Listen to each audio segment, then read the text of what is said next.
of Regents quarterly meeting. This afternoon, we will cover our committee meetings. But let me first begin by extending our thanks to Columbia State Community College, to Dr. Smith and her incredibly capable team for this already very warm hospitality, both literally and figuratively, on this warm Middle Tennessee day. Most of us, I think, had a chance to take a quick tour of campus with our student ambassadors who did a magnificent job. This is a great place, and there are so many exciting things happening on this campus. The Student Services Building, which has been newly reconfigured and is so incredibly well done. The library, which we all marveled at, is such a wonderful resource. And Regent Thomas, who's particularly fond of trees, commented on the beautiful growth on this campus. And just what a pleasant place this is.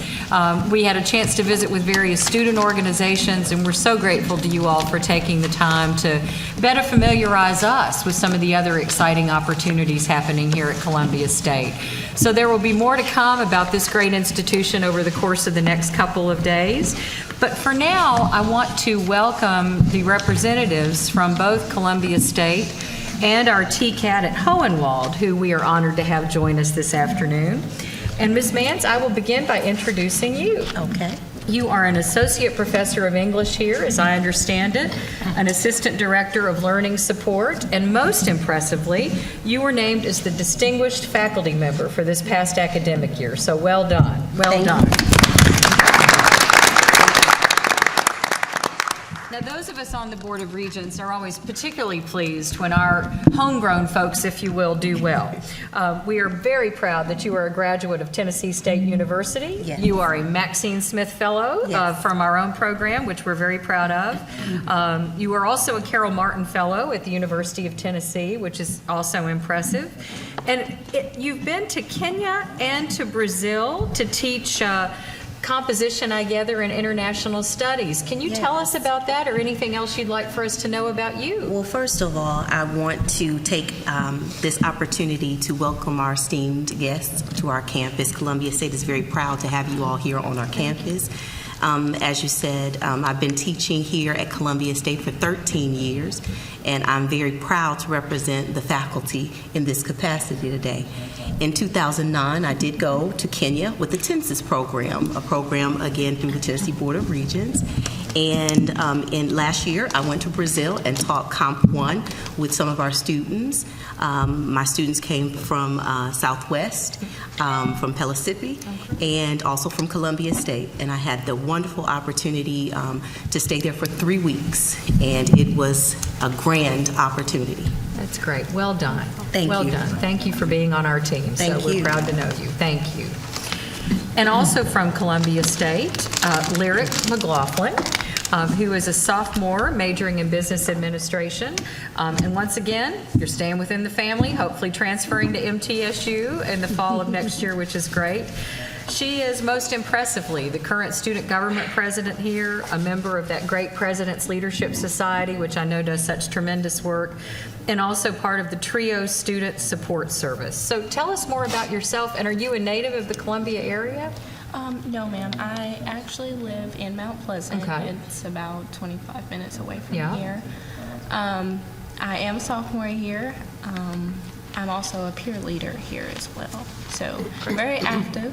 I can tell. What's your biggest challenge as SGA president? My biggest challenge is to actually move the student body with activities and make it to where it's a home to them and not just a place to attend and get an education. Excellent. Great goal. Thank you. Thank you.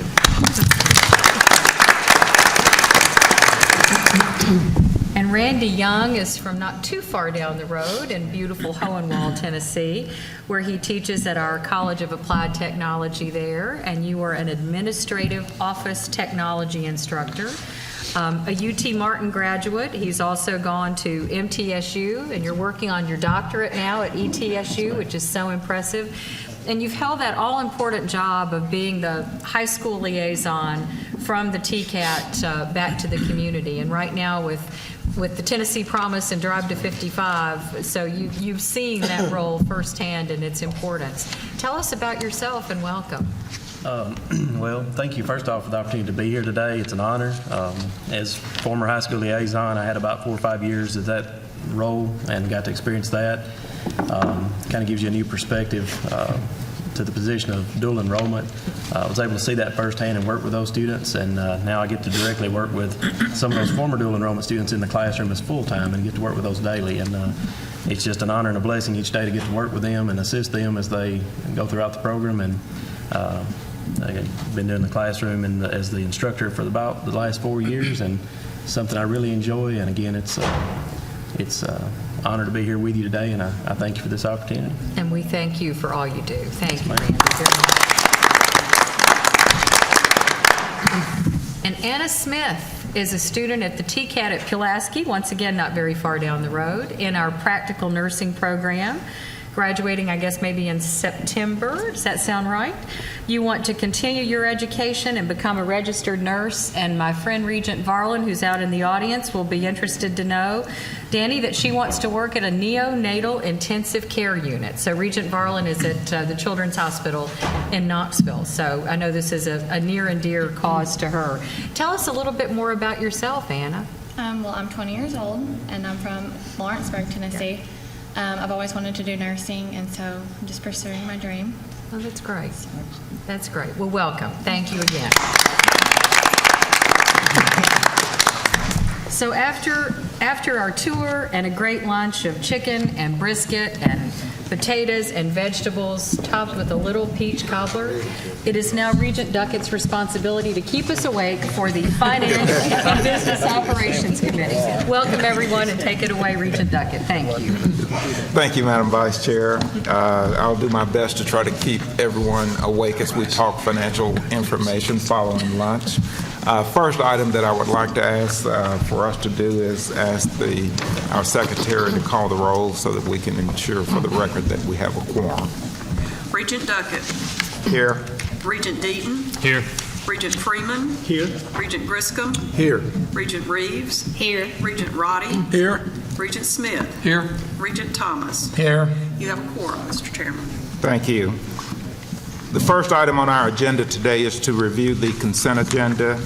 The consent items being presented today for our approval are the minutes from the April 8th and May 7th, 2015 special called meetings of the Finance and Business Operations Committee. Approval of the proposed, also on the agenda is the approval of the proposed revisions to the following policies.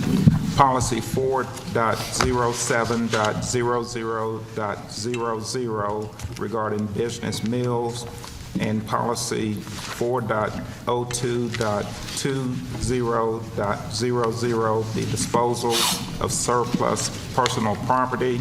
At this time, I would ask if anyone would like for either of those items to be removed from the consent agenda. If not, may I get a motion to approve the consent agenda? Move to approve. Moved by Regent Freeman. Is there a second? Second. Second by Regent Smith. Any discussion? Hearing none. This item requires a voice vote. All in favor signify by aye. Aye. Opposed, the same sign. Motion is approved. Our next item on our agenda is the approval of the minutes from our May 27th, 2015 special called meeting. That meeting recommended the approval of the maintenance fees and tuition for fiscal year 2015-16. Does anyone have any corrections to those minutes that have been circulated? Hearing none, is there a motion to approve those minutes? So moved. Second. Moved by Regent Thomas, second by Regent Roddy. Any discussion? Hearing none, all in favor signify by aye. Aye. Opposed, the same sign. Motion is approved. The final item for approval is the funding of our operations for fiscal year 2015-2016. And at this time, I would like to call on Vice Chancellor Dale Sims to come and make a presentation for us.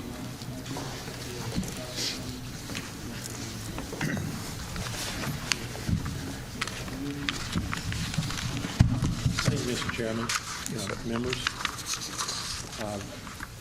Just start off with, we are considering two budgets here. One is kind of the final budget for the current fiscal year.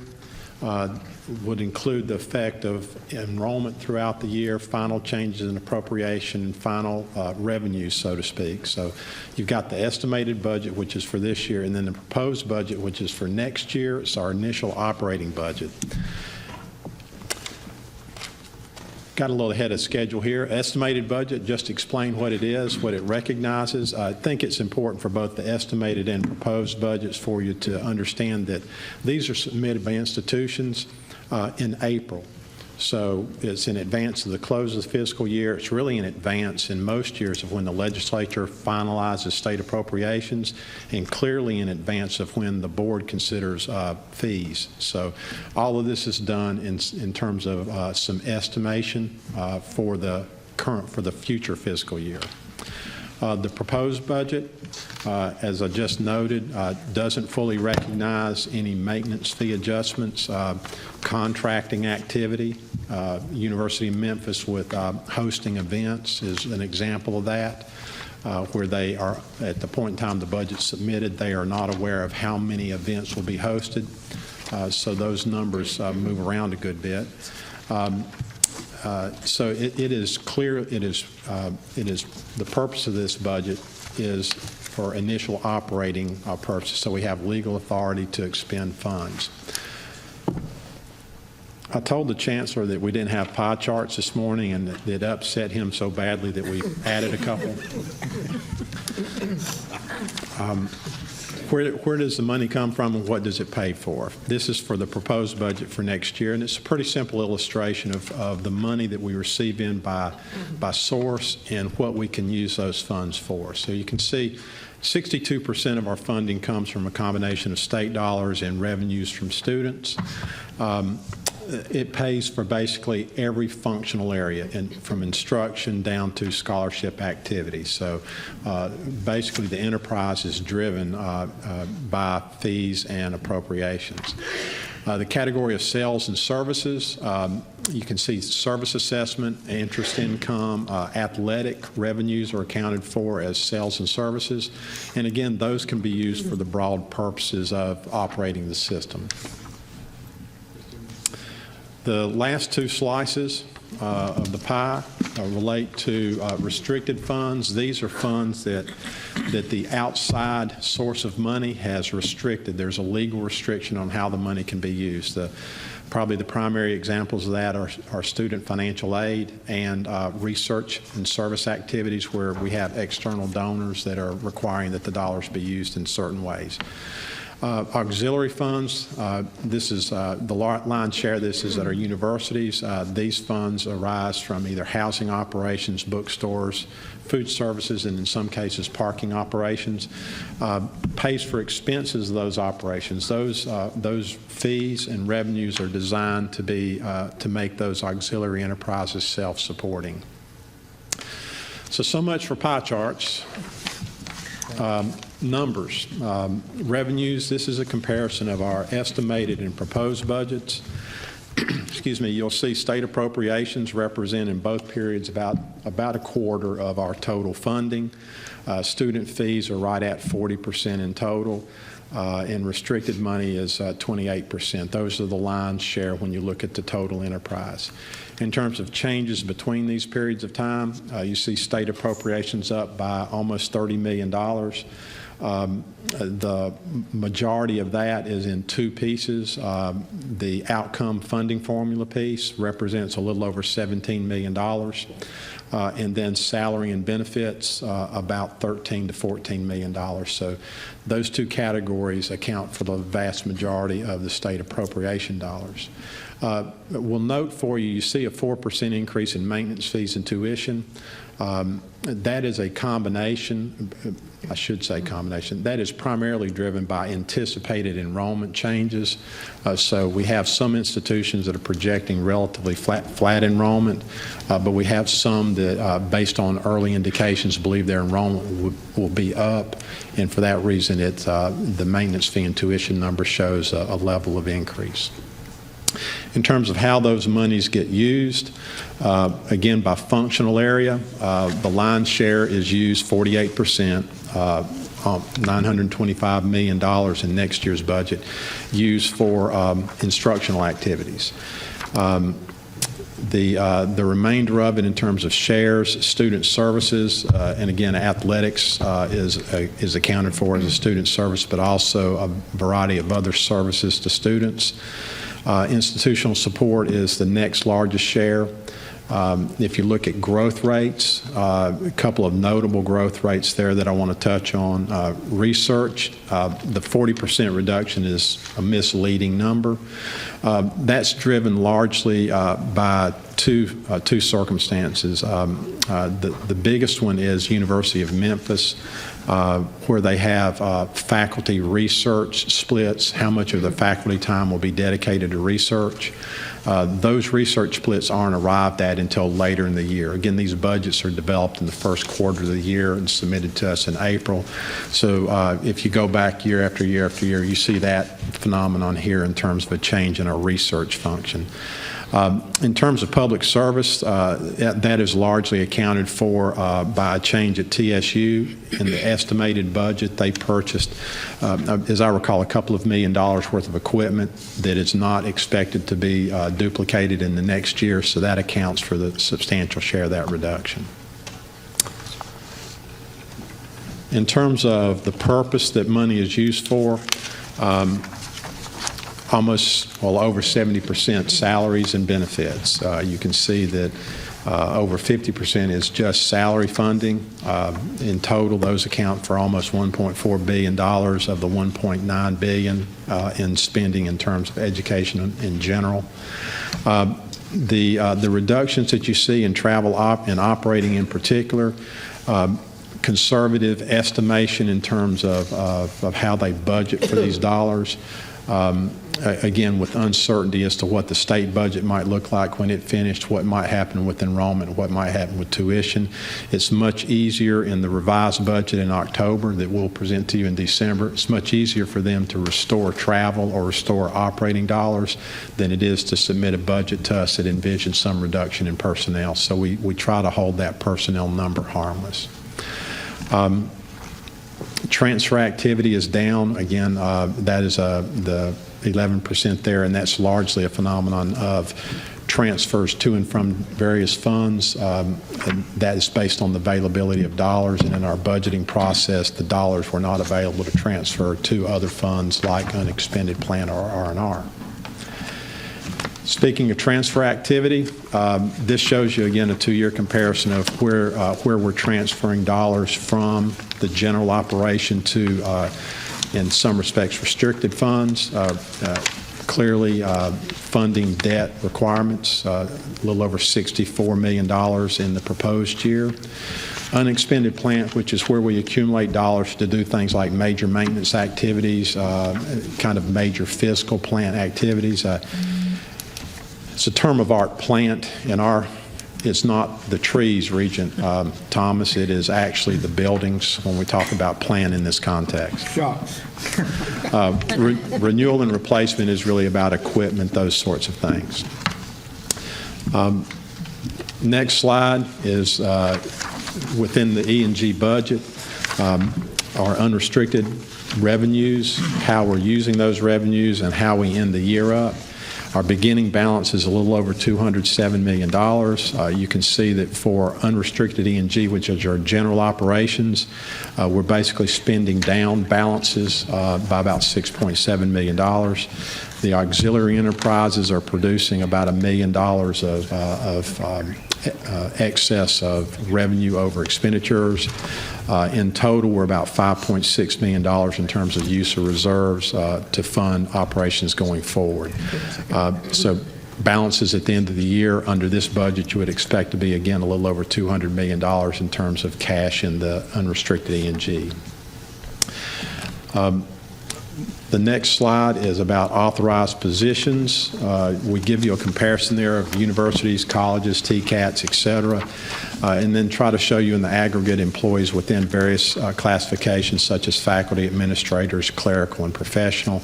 We show this for both the unrestricted and for restricted funds, and as well as in total. Largest share of our employment is in faculty. Over 40% of our employment is there. Administrators represent about 4% of our employment across the system. In the restricted area, professionals dominate that. And when you think about research activities, those kind of activities that can be funded with restricted dollars, makes sense that we would have non-faculty professionals engaged in those activities. Mr. Chairman, the last slide is what the recommended action is. This basically takes all the numbers you've looked at and puts them in on one page. Should have probably said that for those with an interest, and I know all the members are interested, there's a 34 or 35 page detail of all this information that was distributed with your board materials a couple of weeks ago. This is the budget action that we recommend that you take for both estimated 2015 and proposed 2016. Before I close, I would be remiss if I didn't express the gratitude of the system office staff to the financial officers across our system. This is a pretty significant development effort that they lead on their campuses. And I need to express gratitude to Renee Stewart, who in the system office coordinates this activity as a significant undertaking for she and her team as well. With that, Mr. Chairman, I'd be glad to try to respond to questions members might have. Thank you, Vice Chancellor Sims and members of the committee. Obviously, we have worked through a number of special meetings reviewing this information. I would pause at this time and ask if any members of the committee have any additional questions that they would like to raise for for Vice Chancellor Sims. Mr. Chairman, I'd only like to compliment Vice Chairman Sims Vice Chancellor Sims for the way you handle these financial matters. I mean, you do a great job, in particular this presentation today. I know we've had several special meetings, but I just want to compliment you on a good job. Well, thank you, Regent Thomas. I appreciate it. I just say what Renee tells me to say, though. Well, keep doing that. Any other questions or comments? Hearing none, you've heard the recommendation by Vice Chancellor Sims to approve the estimated budget for fiscal year 2015, as well as the proposed budget for fiscal year 2016. Can I get a motion to approve that? Moved by Regent Freeman. Is there a second? Second by Regent Smith. Any discussion? Hearing none. This matter requires a voice vote. All in favor? Roll call. Budget's roll call. I stand corrected. My notes are in error. This matter requires a roll call vote. Madam Secretary, would you call the roll? Regent Duckett. Aye. Regent Freeman. Aye. Regent Griscom. Aye. Regent Reeves. Aye. Regent Roddy. Aye. Regent Smith. Aye. Regent Thomas. Aye. Motion carries unanimously. Thank you, Madam Secretary. This completes the official agenda of the Business and Finance and Business Operations Committee, unless anyone has any other items that need to be discussed. Seeing or hearing none, I will call the meeting adjourned. Thank you all for attending. Well done. Thank you, Mr. Chairman. So we will reset here over the course of the next couple of minutes and ask the members of the Committee on Personnel and Compensation to come forward. That's Regent Roddy, who serves as chair of the committee, Regents Lee Shockey, Regent Darrell Freeman, Regent Markham, Regent Stites, Regent Smith, and Regent Varlin. And let me add to our four guests, too. If there are questions or comments you have along the way, as I mentioned to you before we began, do not hesitate to speak up. So what you What you'll see in here this afternoon in our 5 committee meetings is obviously there's been lots of work leading up to the culmination of some of these items today. But chime in whenever you're ready. All right, thank you.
Presence of a quorum, I'm calling for the Committee on Personnel and Compensation of the Tennessee Board of Regents to order.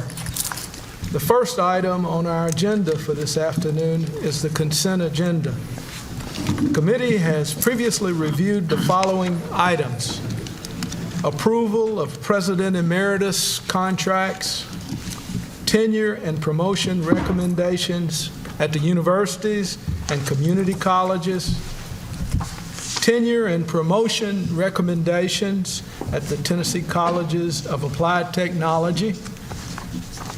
Materials presented under the consent agenda have been provided to all members of the board and of our committee that are here this afternoon. After your review of these materials, does anyone see any cause to remove a particular item out of the consent agenda for further discussion this afternoon and action?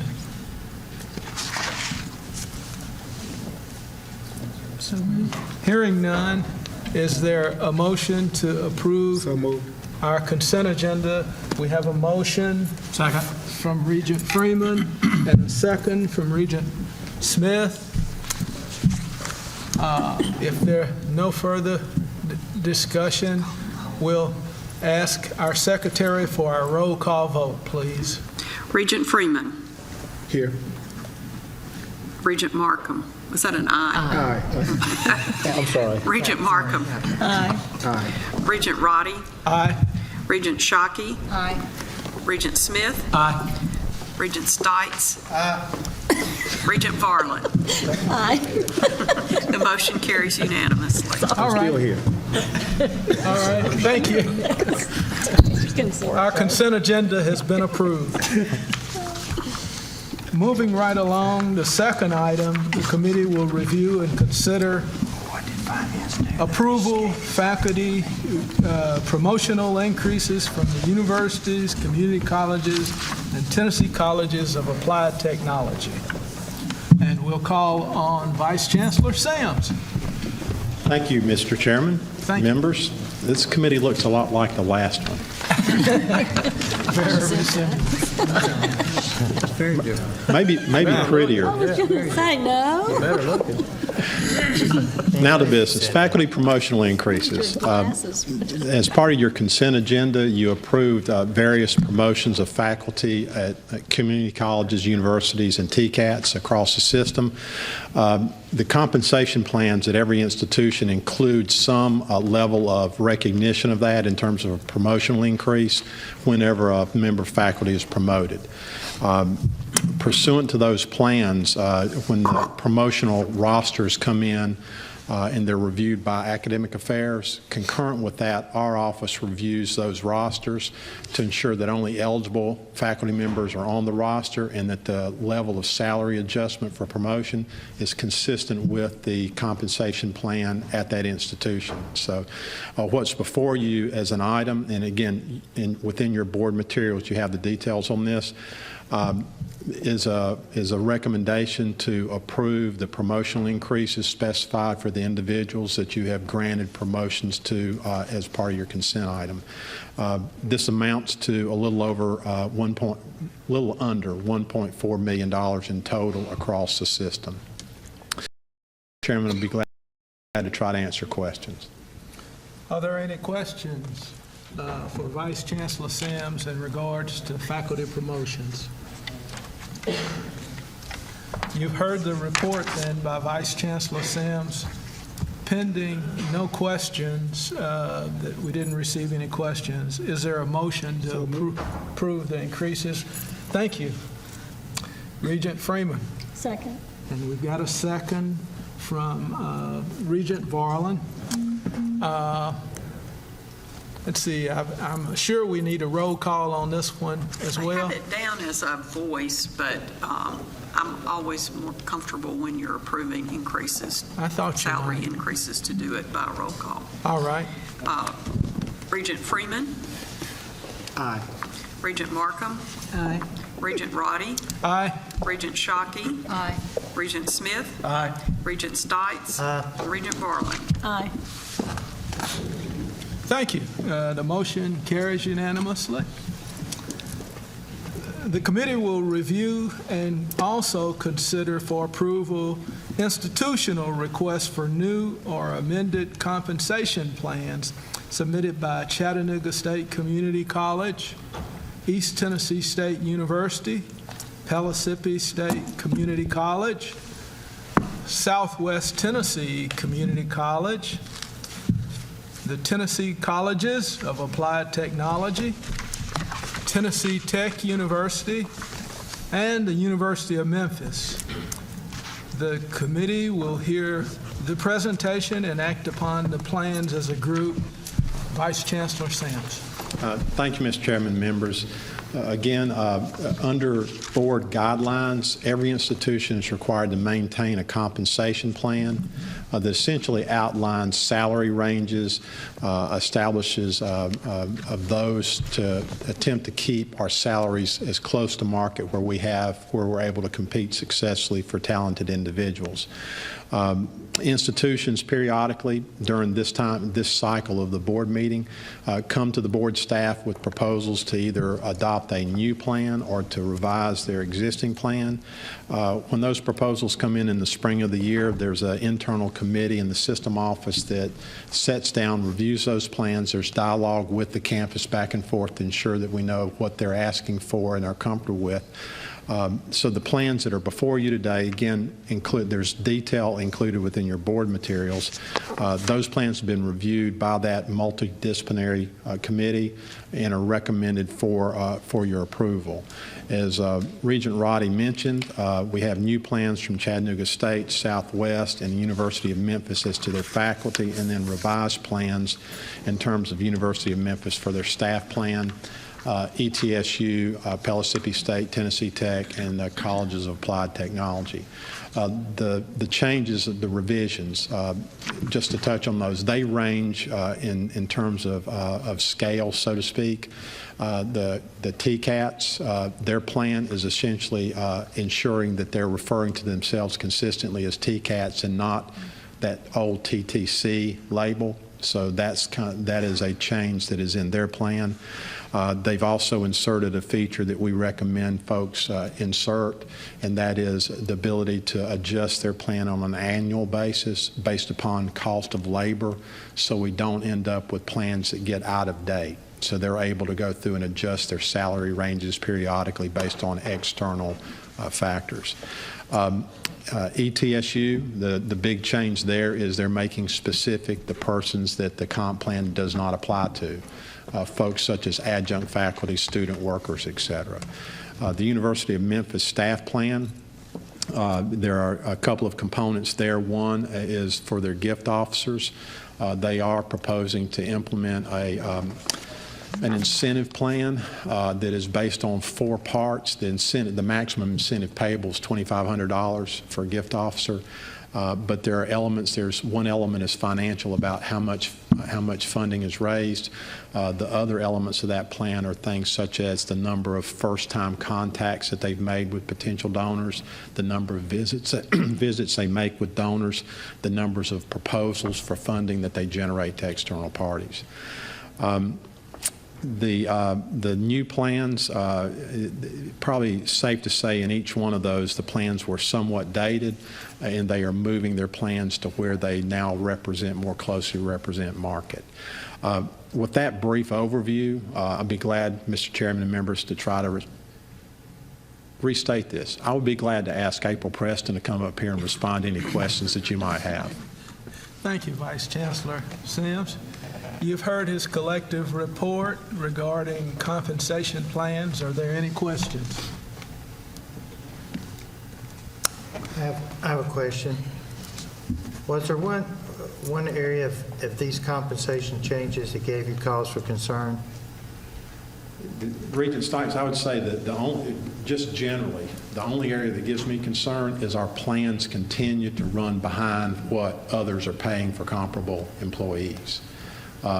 We have difficulty, and I'm not going to say it's across the board, but it's not isolated, where we have difficulty recruiting new staff in. So particularly the new plans we have one plan, and I believe it was maybe the Southwest. I want to say their faculty was 20-some% below market. So if you, typically those numbers you're using are national numbers. If you adjust for location and adjust for cost of living, are we still 20% behind? First of all, not national numbers. We generally require that they're using regional numbers. For our colleges in particular, I want to make sure I say, I think we use internally, we use our other colleges as a benchmark on that as well. If the question is, are we looking at New York and California, we're not looking at New York and California to establish what our salaries should be. So in answering the question, I think my point would be, the concern is that our salaries somewhat lag what others pay. I don't think that my reservation is about their inaccurate comparisons that we're making. I think the comparisons we're making are appropriate to what our market should be. So if you were comparing, say, Tennessee Tech in Cookeville to a school that's located in Atlanta or Cincinnati, or Miami, the cost of living in any of those 3 locations would be decidedly more expensive than Cookeville, so the net take-home pay for the faculty member would be greater in Cookeville than it would at other locations. And I'm wondering if we've done a good comparison. Now, I'm not saying you haven't, I'm just asking, how are we making those comparisons so that we get as close as we can to an apples-for-apples situation? And Regent, I believe that that's happening. We don't allow institutions to cherry pick, so to speak. Generally, we're using broader indices than that. The other aspect, and we're using Tennessee Tech as an example.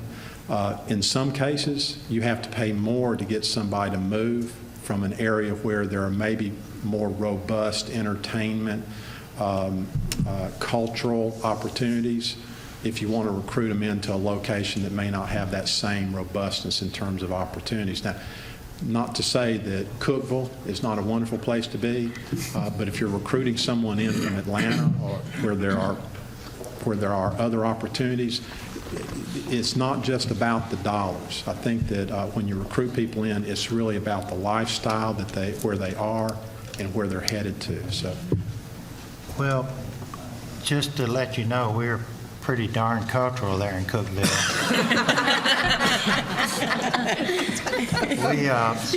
We have one of the oldest symphony orchestras in the state of Tennessee in Cookeville, 1960. Thank you very much. You can't get any younger people to play. Yeah, that's right.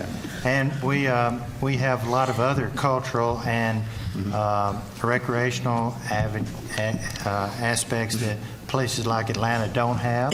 Thank you very much. So I'm saying if we get close, we're going to get them every time because of our quality of life in Cookeville. I don't know how many shootings they had last week in Atlanta, but we didn't have any in Cookeville. So I just thought if we could get a pretty accurate comparison between those two, I think we'd be better off. well, in Regent Stites, just so there's no mistake, don't take anything I've said on a couple of occasions, but primarily, I think we've got the right comparisons. Now, we can sit down and talk through exactly how those comparisons are done, but I don't think that we are letting institutions highball these numbers. So, point number one. And point number two, did not mean to defame at all Cookeville or the cultural opportunities there. I have availed myself of those from time to time and find them to be quite satisfactory. You obviously hadn't been to John's place up there in Cookeville. No, I have not been there. Well, thank you for that answer. Thank you, sir. Are there other questions regarding compensation plans? Hearing no additional questions, is there a motion to approve the new and amended compensation plans? So moved. Thank you, Regent Freeman. Second. And thank you, Regent Stites. All right. I think, do we have to have a roll call again? Since She's it more involves comfortable. compensation? She's more comfortable with a roll call. I think when you're spending money, it won't take me but a minute. We could have done it in the time we've talked about it. So I'll just We had to have a commercial about Cookeville. Yeah. Proceed, Madam Secretary. Regent Freeman. Regent Freeman. I'm going to Cookeville. I mean, aye. Regent Markham. Regent Roddy. Aye. Regent Shockey. Aye. Regent Smith. Aye. Regent Stites. Aye. Regent Bartlett. Aye. Thank you. Motion carries Regent unanimously. Stites, you got our unanimous vote. Good. Thank you. All right. Everybody come to Cookeville. I've already started making plans. Summer vacation. All right, let's see, where are we now? Number 5, System. system-wide All right. strategy. Yep,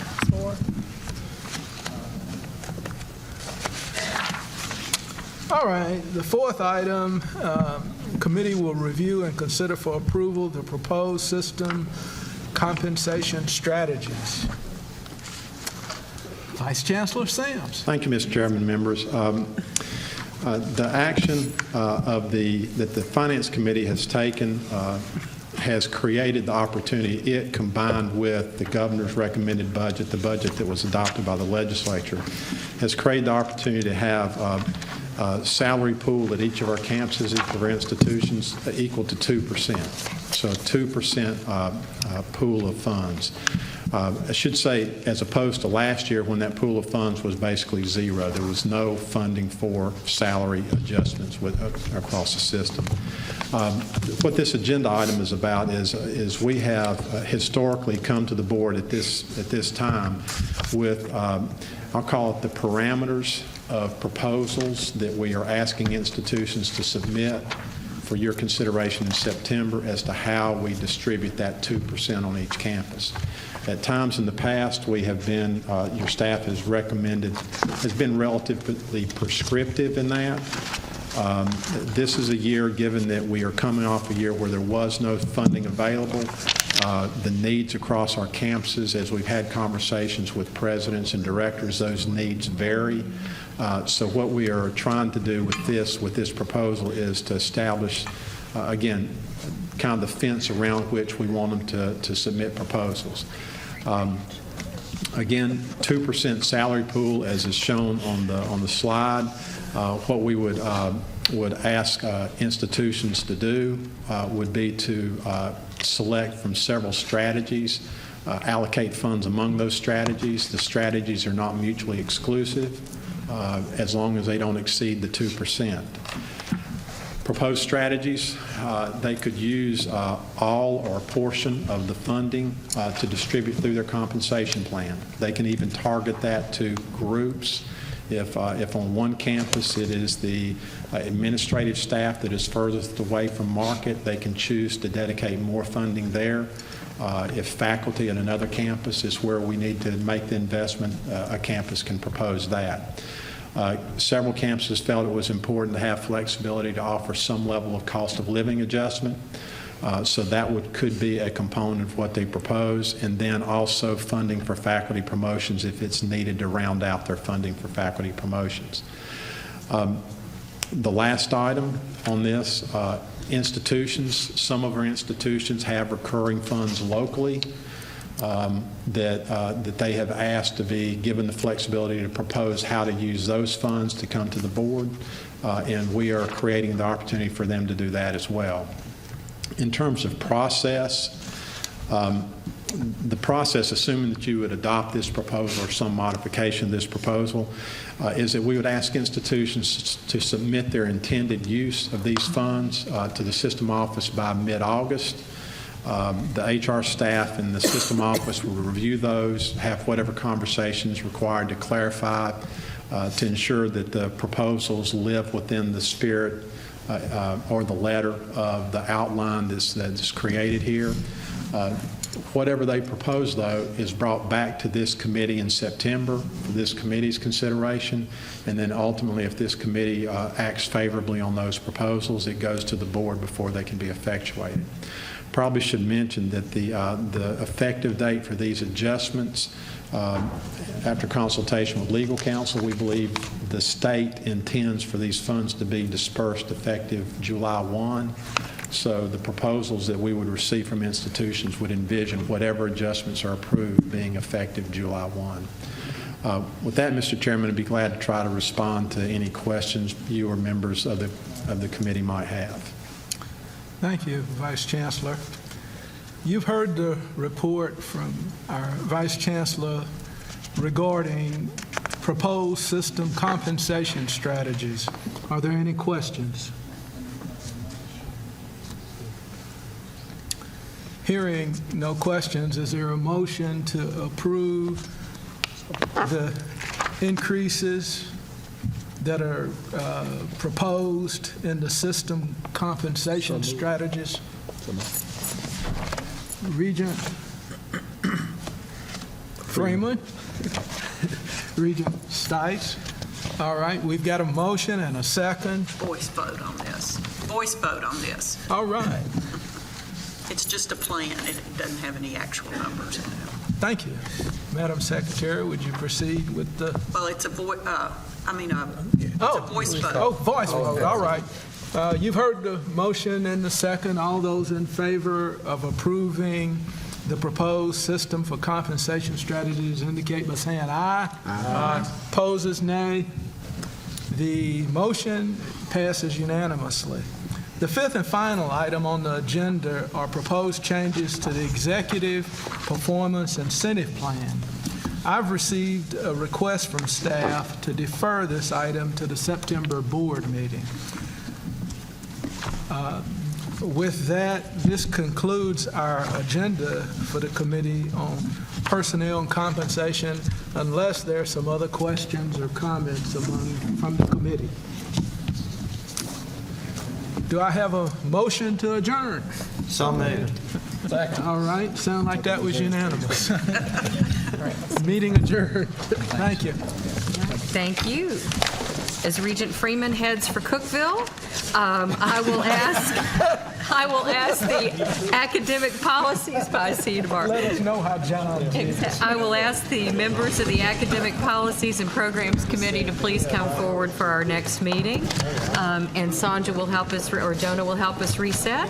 That includes Regent Thomas, who is our chair, Regents Prescott, Varlin, Duckett, Commissioner McQueen, if she has arrived, and Regents Rebecca Reeves and Dottie Webb. She'll tell you.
The meeting of the Committee on Academic Policies, Programs, and Student Life to order. I will note the existence of a quorum with every member being present except Commissioner McQueen. With that, we'll move on with the agenda. We have 5 items on the agenda. The first 3 are reports from Vice Chancellor Denley, and they all require a voice vote. And I would propose, without objection from the committee, that we listen to the presentation of all 3 of them, then have one voice vote to approve all 3, if there are no objections. Happy to do that. Vice Chancellor Denley, Thanks, please sir. proceed. Thank you, sir. So I have 3 new degree programs to present to you today. The first is a set of new graduate certificates that are part of the doctoral in nursing program at ETSU. The doctoral program there at ETSU has been in place for quite some time. The suggestion here is to add 3 new postgraduate certificates that would allow working nurses to add new expertise to their set of qualifications. So each of these new certificates would involve somewhere between 35 and 40 new credit hours. They are actually all coursework which are already part of the degree offerings there at ETSU. The new suggestion is to really create these new certificates which will allow people who already are doctorally trained or master's trained nurses to add this new expertise. So that's the certificate program. There's a doctoral program, a new EDD in global sports leadership, which is also at ETSU. Actually, all 3 of these programs are at ETSU. This is, we believe, a completely unique program across the nation. The NCAA recently changed its sort of stress in the way in which coaches and sports leaders on campus would be trained and the expectations there. This new program would actually provide exactly that kind of executive level training to professional collegiate and professional level sports coaches that would provide exactly the kind of expertise that NCAA is looking for.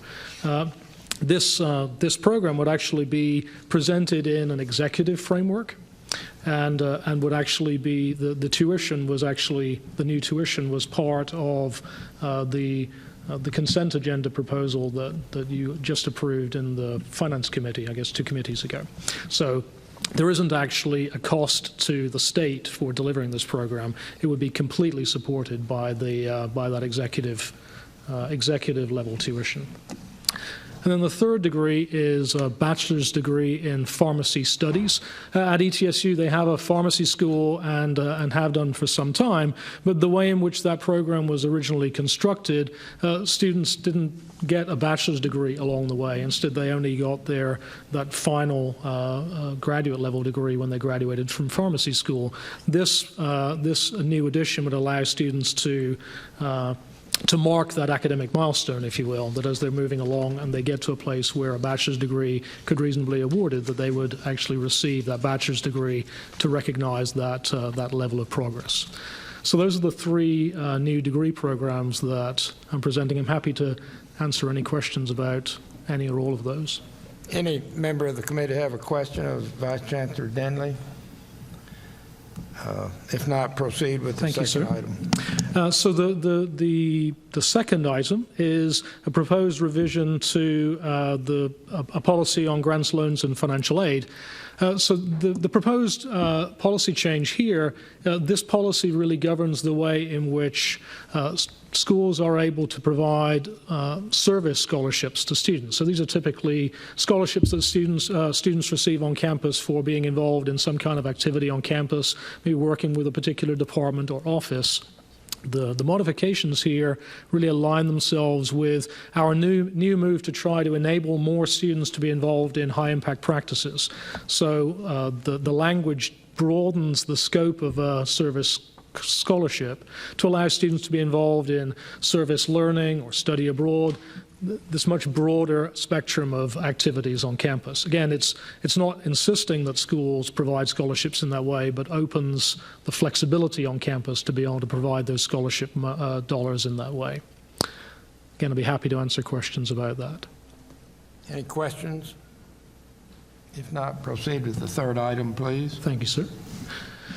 So the third item is really to finish off the process that we've been through really over the last year and a half about creating the system strategic plan. If you remember back in the December meeting, you approved the narrative of our overall system-wide strategic plan, which would govern the overall trajectory of this system over the next decade. And then really tasked my office with working with a group of campus representatives to create some metrics that would really gauge our progress along that decade-long trajectory. And so that work has been ongoing.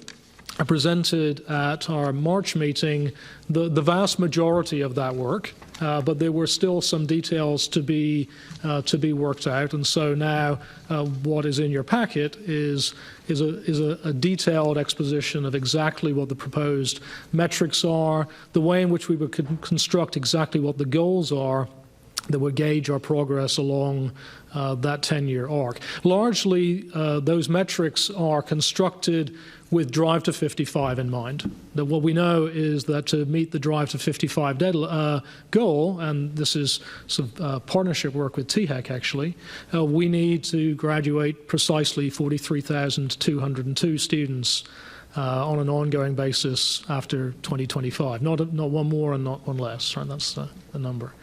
And so what we've been able to do is to take that target and to reverse engineer that back to where we are and plot a trajectory out. And so if that's the number of graduates that we need, well then how many students do we have to enroll? What kinds of improvements do we need to make on the efficiencies of the way in which we're able to move students to graduate? What are the way in which we're able to influence student success on campus? And all of that is really embodied across the really pretty all-encompassing assessment which we're intending to put in place. So I'm happy to answer any questions in detail about any of those metrics, but that's the flavor of that. Thank you. Any questions from any member of the committee? Hearing none, we've now considered these first three items on our agenda, and they all require a voice vote. And at this point, I'll entertain a motion to approve. So moved. Motion by Regent Varlin, second by Regent Duckett. Any further discussion? If not, all in favor say aye. Aye. Opposed, same sign. Motion carries unanimously. Thank you, sir. Proceed with the last two items on our agenda, which are informational items, I believe. Thank you. That's exactly right.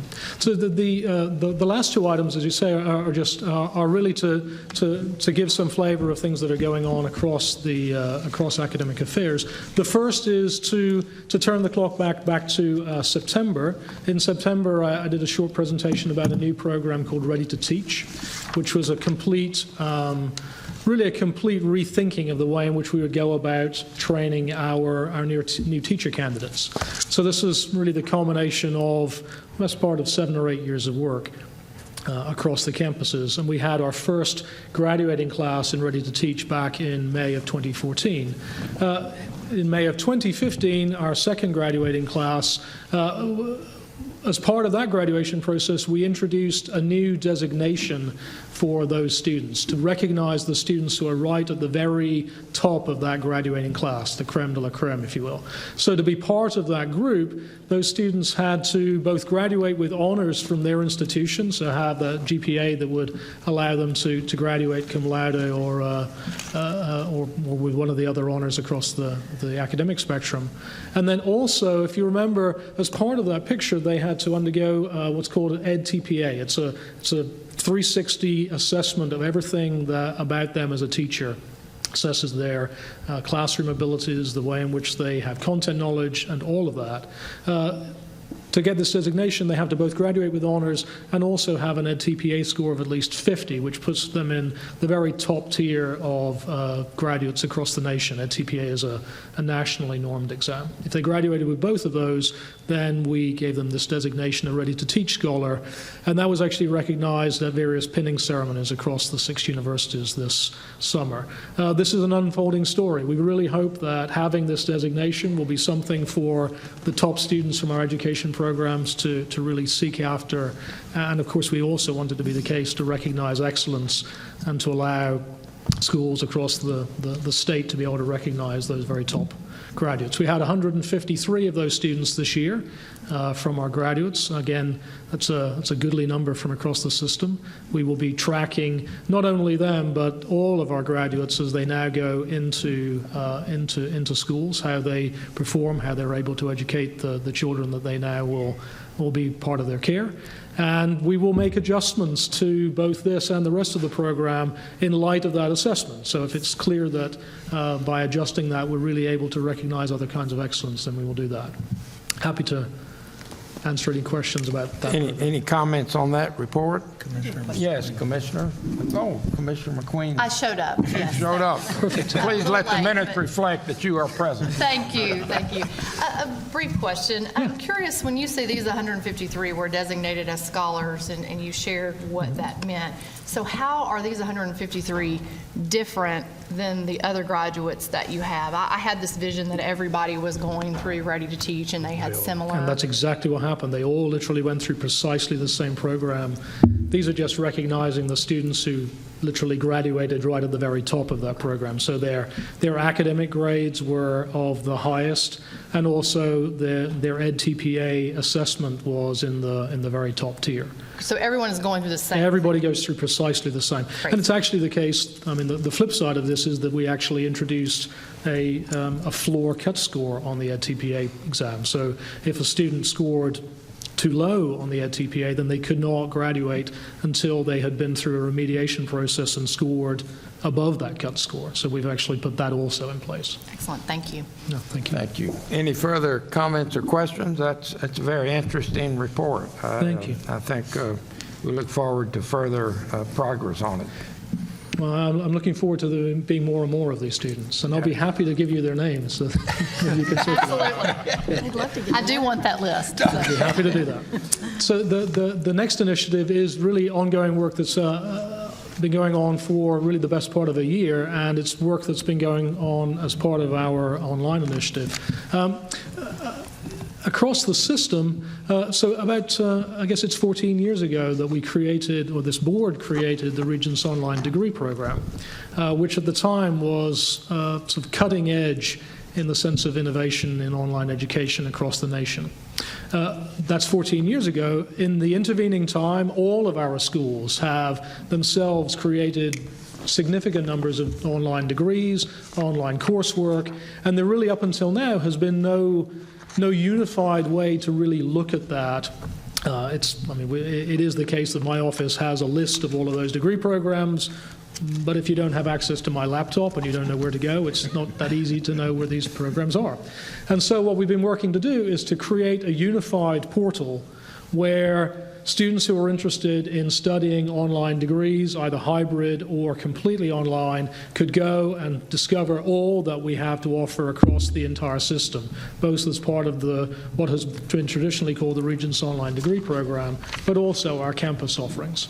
So part of that was a rebranding. Part of that was to come up with a naming for what that entity would be. And so we went through a process to actually figure out what that would be, to try to recognize the way in which that would link both with Drive to 55, but also with understanding the new role of the Regents Online Degree Program. It isn't really the case, and hasn't been the case, that students who are part of that program study all of their courses from RODP seamlessly. There are relatively few students who study completely online, on campus or part of RODP. Instead, the Regents Online Degree Program has been a collaborative amongst all of the schools to create what's actually a library of over 450 courses that are collaboratively created and seamlessly presented to every student in the system. This is an amazing resource that every student in our system has access to each of those courses in the library. They're seamlessly presented, seamlessly put into their transcript, and seamlessly interact with their financial aid and tuition. So what we've done is to reposition that library in that sense, as it being a library which then supports all of the activities that are happening on campus degrees, because the degrees are always and always have been conferred by campuses, not by RODP. And so the naming of that portal entity, which is then the collection of all of that, is the new name is called Tennessee eCampus. And so that's first of all, I wanted to show you the new branding. And again, we went through a relatively elaborate, so I'd like to recognize the work of Patrick Wilson, who heads up that unit, in going through the process of creating something like this. And there's a lot of thought that's gone into the creation of that logo. The colors, the imagery, the naming, all resonate in ways which are important. We actually did it by working with groups of students who are part of the population that we would like to try to reach, students who are not currently part of education, but who would like to be part of some kind of online education, something that attracts them. The name campus was something, for instance, which very much resonated with those students. Studying online can sometimes be somewhat isolating, and so creating that campus feel is an important piece of this. So, as I say, this is a portal that really, the intention is to take people who are looking to study online and then to lead them to the program which we already have at the campuses that already exist. So I wanted to unveil at least the conceptual idea of what that would look like today. So this is the front page of that new website. As you can see, when I say we have some online degree programs, it may be that you weren't thinking more than 400, but across the system we actually have more than 400 online degree programs, either fully online or substantially online. And this portal is intended to help somebody to find those. And as you can see, you can search by program, or you can search through that course library and find what it is that you're looking for and which schools might be offering that. And that's the important piece of this. And we're trying to position this in such a way that it's very clear that this is a statewide resource. So if you go to this campus, it's deliberate that there will be Tennessee imagery. As you can see, there's Chattanooga there, but there are other pictures that depict all across the state to make people understand this is a statewide public resource.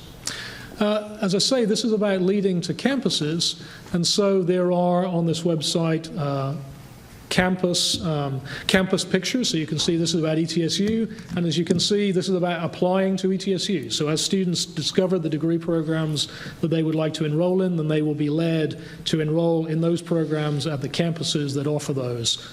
Here's another at Austin Peay. You can see this is listing various graduate programs that Austin Peay provides. You can apply, you can request information, or you can find out more information about that particular degree and all of the resources that go as part of it. So we're excited about the development of this portal. I'll give you a sort of a timeline of this. As I say, this is still a conceptual framework, not a live website, but the intention is that we will be able to launch this around the September board meeting. So hopefully I'll be able to show you a finished product by then. But the intention, as I say, is to take things that already exist. We already have this very substantial online offering of possibilities, programs, courses. What we want to do is to try to help make it much easier for those who are interested in doing that to find those resources in ways they haven't been able to before. Happy to answer questions. It's a very exciting initiative. Any comments or questions? I'm Yes, sorry, I have Commissioner another McQueen. question related to this. Do you do the same thing with summer course offerings? Is there a one-shop spot on your website for summer? There is not, but that's an interesting observation. Well, one of the things that we very much, the intention is that we will take this portal and expand it. So currently we've contained it in the portal, this library of courses, this set of degree programs. There's no reason why we now can't supplement that with all kinds of similarly flavored offerings in a central location where people can easily find them. Yeah. Great. It's a great need to be able to go to one place, find out what the summer opportunities are for people across the state. So I'd love to see that added Precisely. too. Thank you. It's a great suggestion. One comment on your logo. That's a very impressive logo. I doubt it cost as much to get it as the new Tennessee State of Tennessee logo, but I won't ask you the cost. It did not. Any other comments or questions before we move on? Go ahead. Last item today is, thank you. Last item today is a preliminary report about graduation, and it really is preliminary. As you'll see, we've only included University and Community College because the TCATs are on a slightly different calendar rotation, so we will have those numbers for you in the September meeting. But as you can see, the overall picture is that our graduates in 2014-15 will be very close to those in 2013-14, but we will be down a little bit, down by really about between 1% and 2%. This is not a surprise. I think if you remember when I talked to you both in September and in December, we talked about the fact that we've really been on a sort of a 5-year arc of our enrollments kind of gradually being on a downward picture. It is the case that our senior class is smaller this year than it was last, which in turn was smaller than it was the year before. So it is the case that the body of students who are eligible to graduate is smaller this year than it has been. This trend is turning around, and we believe, so we saw the down payment of that trend turning around this year. We know that it will be the case that the Tennessee Promise will certainly make a significant change to that. So this should not be understood to be part of a broader trend, but it wasn't to be unexpected. Just to give you a breakdown on what that looks like by degree level, you can see certificates, associate's degrees, bachelor's degree, graduate's degrees. They're all pretty much in keeping with where they've been in the last year or so, but down a little bit in all of the associates, bachelor's, and graduates, up a little tiny bit with certificates. Just in case you're curious about how it is that we're doing, if you like, about taking those students who are eligible to graduate and have them graduate. I think I showed this measure last year too. So this is what that looks like. Somewhere. There we go. You can see that actually the students, this is sort of the place where you would see the effect of the kinds of student success initiatives that we've been putting in place. We would like to see that proportion gradually increase. You can see that in 2014-15, a slightly larger proportion of those students eligible to graduate were brought to graduation in associate's degrees, and something very much in keeping in bachelor's degrees. So this slight downturn in numbers of graduates is nothing to do with changes in the effectiveness of the kinds of initiatives we're putting in place. It's simply an artifact of the fact that there's just a smaller student body. Actually, the downturn is much smaller than the change in student body. So in that sense, it's both encouraging and not so encouraging, perhaps. Nothing ambiguous about that kind. No, nothing in the slightest. All right, thank you. Thank you. For both of those excellent reports. Any comments or questions further for Vice Chancellor Denley? If not, I declare any other business to come before this committee. If not, we are adjourned.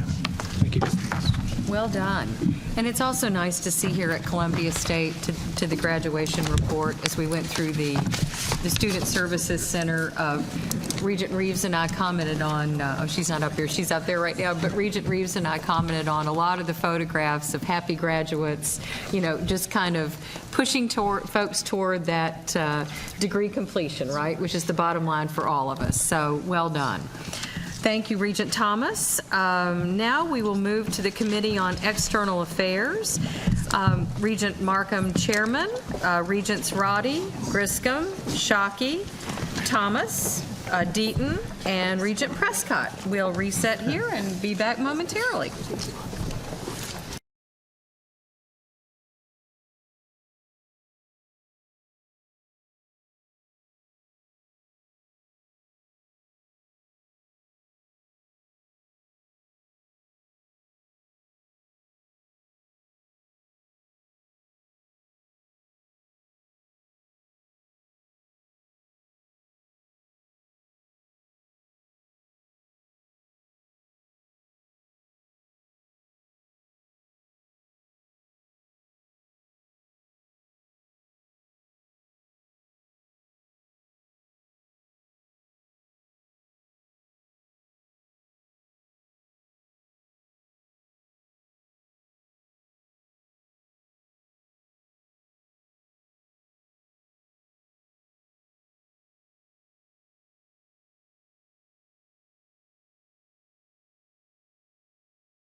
Absolutely, anytime.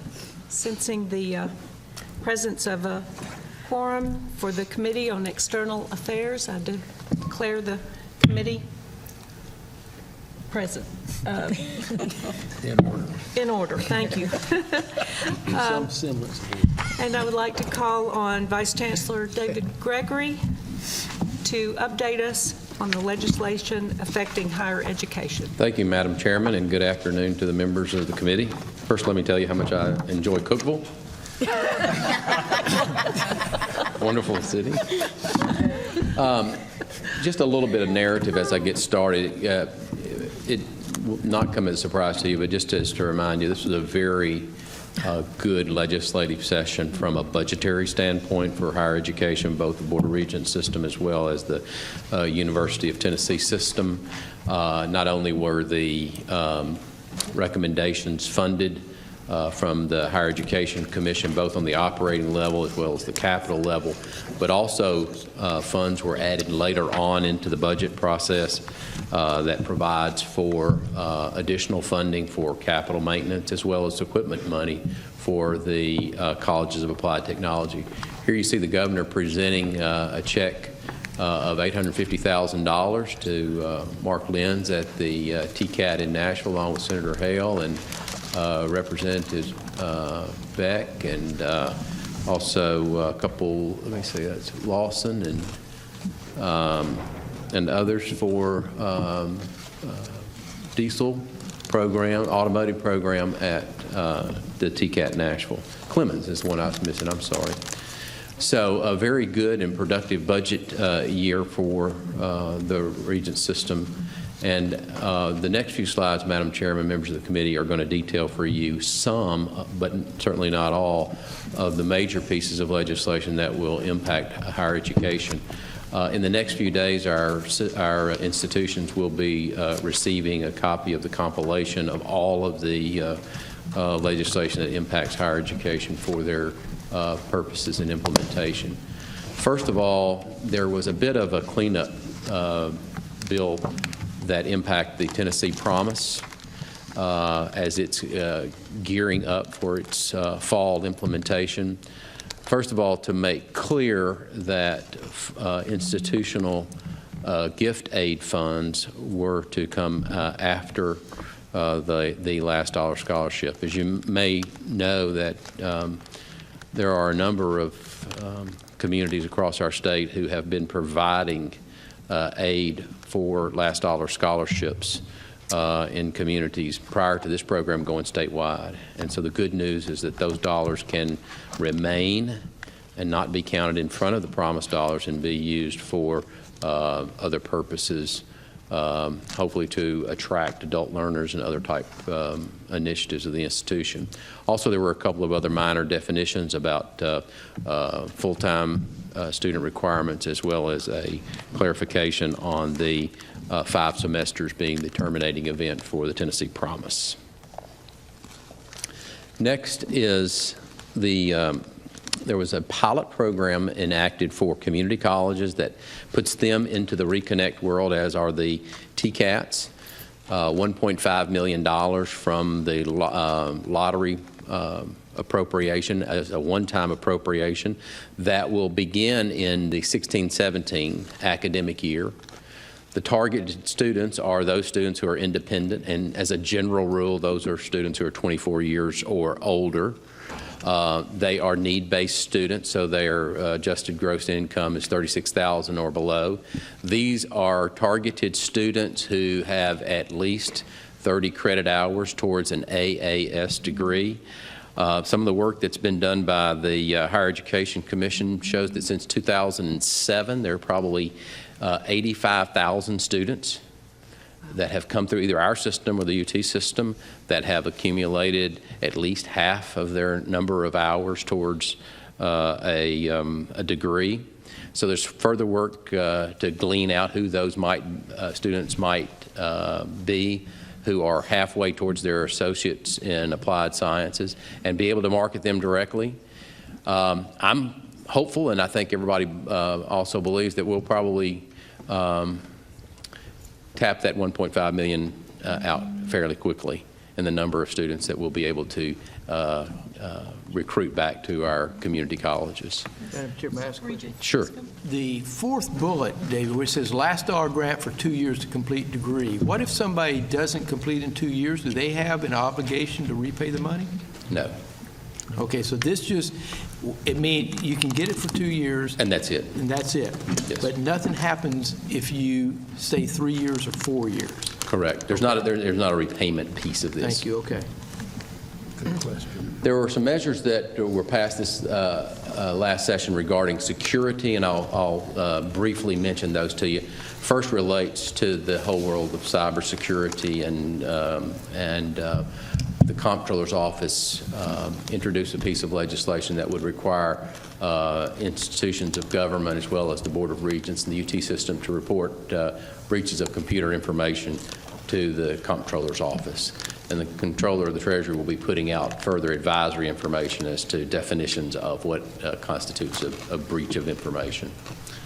I speak to you quite frequently about guns and safety on campus. There was another piece of legislation this year. It's Public Chapter number 80 that is in the middle of your screen there that creates a cause of action against an employer, including an institution of higher education, for discharging an employee or taking an adverse employment action solely based upon the transportation or storage of a firearm and firearm ammunition in an employer's parking lot.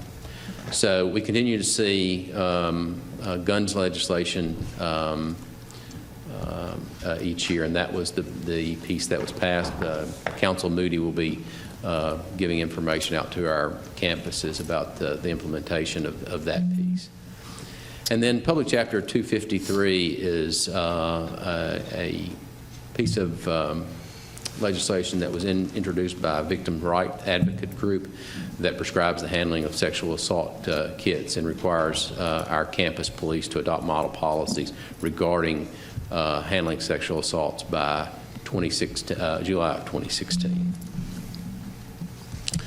Next is a piece of legislation called the State Authorization Reciprocity Agreement. This will be a very positive action of the General Assembly for our institutions and for both the UT and TBR system as it exists now. This is when we go and offer online courses in other states or have students that enroll from other states. We have to have authorization in those states, and it's done now on an individual basis.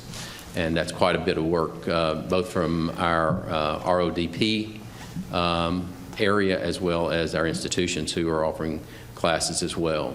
So there is a multi-state consortium that has been established. The Higher Education Commission will serve as the state's portal agency for SARA. They have already put together a plan in place that has gotten good review by the National SARA organization. And so this will not only be a time-saving mechanism for our institutions, but will also be a money-saving measure that will allow ease of authorization and providing reciprocal agreements for offering online courses in other states.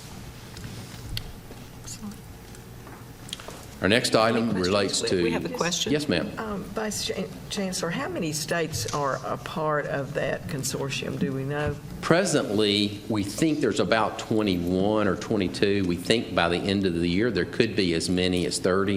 And that's a really good question, Regent Prescott, because it's really about kind of creating a critical mass. Mm-hmm.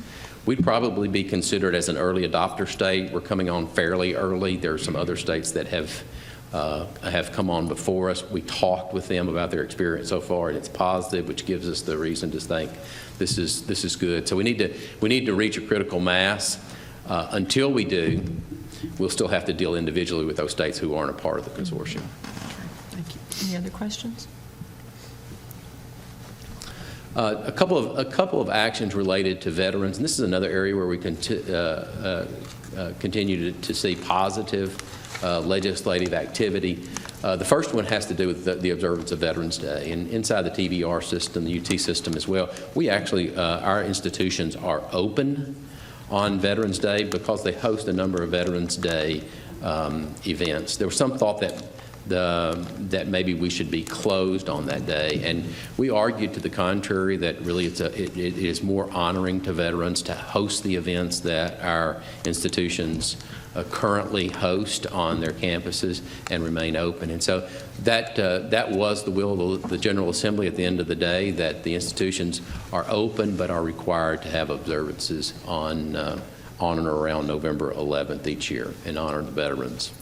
And then there was a piece of legislation that really kind of put Tennessee in compliance with the federal law relative to benefits for recipients of the 9/11 and Montgomery GI Veterans Bill, which provides already in-state tuition for the veteran, but this then extends that privilege to spouses and children regardless of their place of residence. And this puts us in compliance with the federal law on that subject.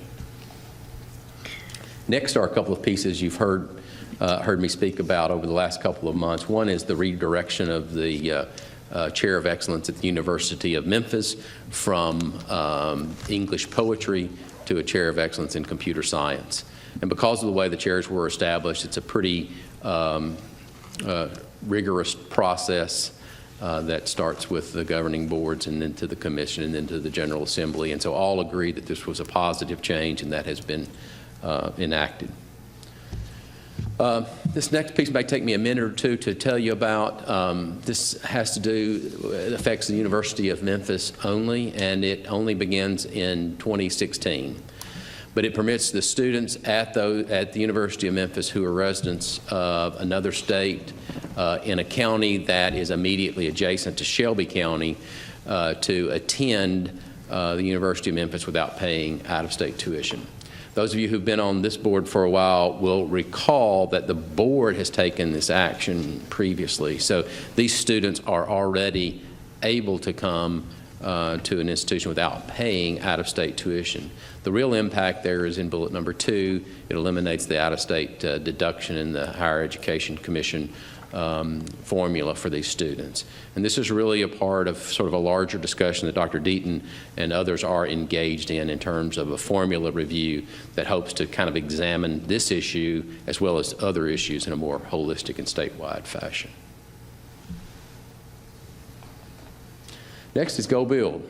And you may see Regent Stites, I think, in that photo there. He's a very strong advocate for this program that has been effective in Alabama as well as Georgia. This is a program that at its core is a strong advertising effort to promote construction trades and associated programs across the state.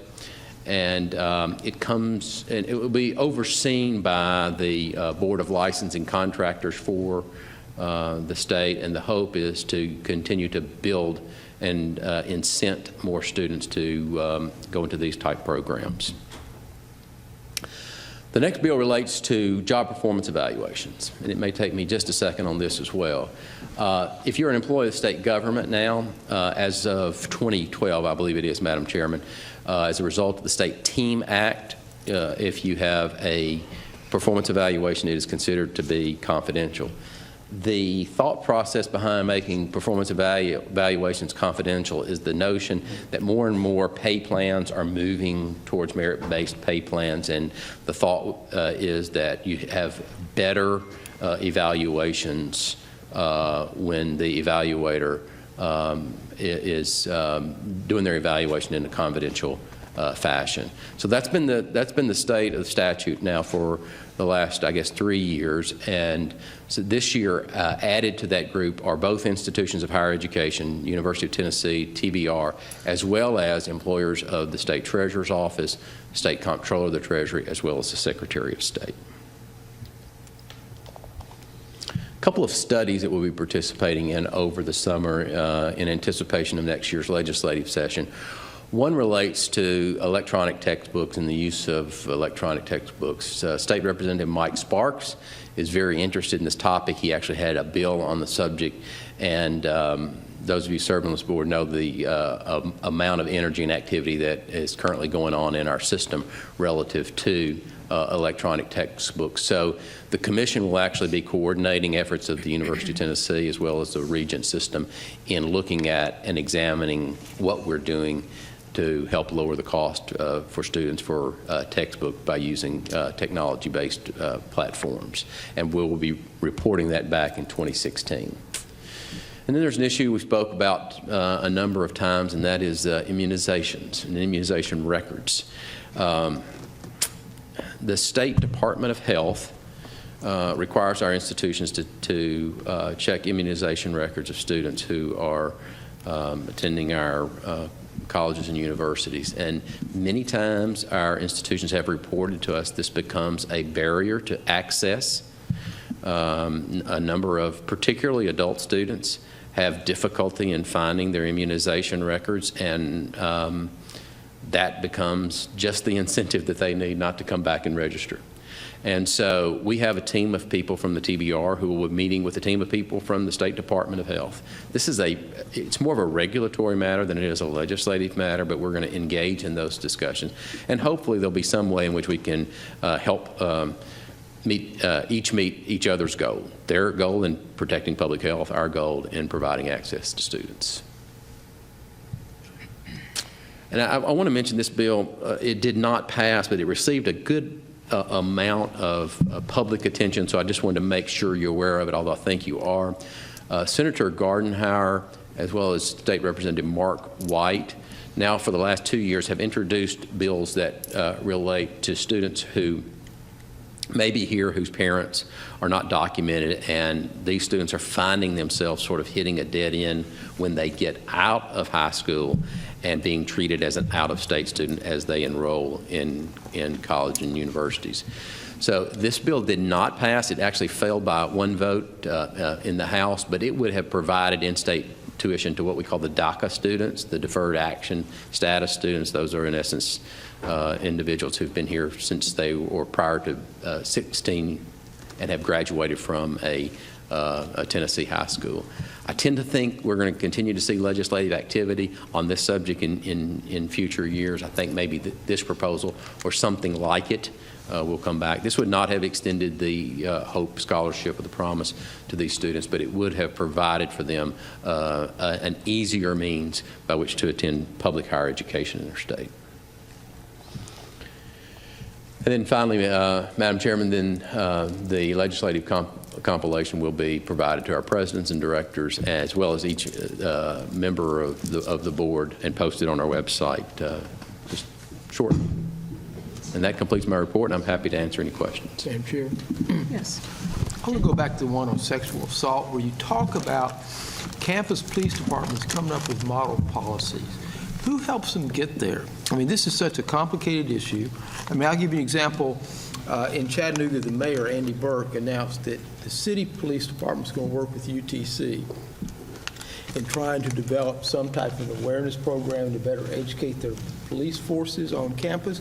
But when you see something like that and you've got a deadline, who's going to help these campus police departments? Because we're talking all across our system. It's a very good observation, and it's a little bit, this is a little bit clunky, I'll just have to say that, but the Victims' Rights Advocacy Group is the group that will be using to help us form those policies. Now, I want to say that they will ultimately be our policies, and we will have to own them. But we're going to use the Victims' Rights Advocacy Group to help us see those model policies and adopt them into our system. If I could remind everybody that earlier this year, you adopted some revised sexual assault policies and sexual violence policies for the system and incorporated in those. And those policies were the result of some very hard work by people on my staff and working with lawyers throughout the system and people throughout the system. And we'll continue to follow that model for our system in adopting policies and procedures. We weren't aware of this particular requirement that was being pushed by victims advocates. It's another parallel to what the federal government is requiring of us. You know, sexual assault, sexual violence, handling these matters on college campuses is the #1 topic everywhere in higher education. And we've talked about this here at the board before, and y'all have already taken some action that we think brings our system in line with what the federal government is requiring of colleges and higher education right now. And we will continue to work with, and when you ask who will advise our police forces about that, my office and the college, the university attorneys will be working with everybody to do those things to see that we're where we need to be. Well, no, and I appreciate it, because I remember we have talked about this, but when you see something like this, and all these advocacy groups are great, but they are called advocacy for a reason. Well, And I just want to, and I appreciate what you're saying, because we got to make sure that what we come up with is practical, makes sense, will work, will address the issue, but we don't find ourselves setting things up where we can't meet that standard, because nothing against our campus police forces, but there's training issues involved in a lot of these things. Exactly. So there are these hidden expenses when you see a bill like this, and this is just one of many, that all of a sudden are putting new burdens on scarce dollars for us to do so. So, Mary, I appreciate that, but and thank you for the response. And one of our concerns was, we've already got 2 different sets of federal requirements. The Department of Education came down with requirements, then the President's Commission on this subject came down with requirements, and then there's Title IX requirements. And so our job is to try to harmonize all of those requirements, and now to have another potential set of state requirements on the same subject matter is troubling. So we're working to try to make sure that we comply with everything in the most efficient way possible while still protecting students on our campuses. Any other questions? Madam Chairman, Concerns? when there are no questions, may I have a moment of personal privilege? Yes, you may. No question. You get to see our faces a good bit here in front of board meetings. It's probably the secret sauce to TBR, though, are people that you don't get to see. So if I may take just a moment to acknowledge the retirement of one person, I'll be brief. It's with great joy and reluctance that I acknowledge Miss Pat Gregory's retirement, no relation to me. She's provided the state of Tennessee with 36 years of service. The Facilities Division has had the luxury of a truly dedicated employee who has always been an excellent example of a strong work ethic. Pat has often accepted challenges, always diligently saw her job through, collaborated well with others on various projects, orchestrated many schedules, and created and maintained contracts for a variety of institutions. Her anniversary date was earlier this year on March 9, 2015. Her service with the state has been exclusively with TBR. She's maintained her position within the Facilities Development Office for 36 years, and that's loyalty. Pat Gregory will be missed. Thank you for the point of privilege. Thank you. Thank you, Vice Chancellor. Any other questions or comments? Is any other business to come before this committee? Hearing none. Meeting adjourned. Thank you, Madam Chair. I'm toast. And to Pat Gregory, thank you, as David said, for those 36 years of loyal service. You will indeed be missed. We will now move on to our Committee on Workforce Development. With that, I would like for Danny Varlin, as chair of that committee, to please come forward. Regent Stites to return, Mr. Griscom, Regent Prescott, Regent Markham remain, and Parker Smith and Dottie Webb also return to the stage.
All right. Well, good afternoon. I'm Danny Varlin, and welcome to the very first meeting of the Workforce Development Committee.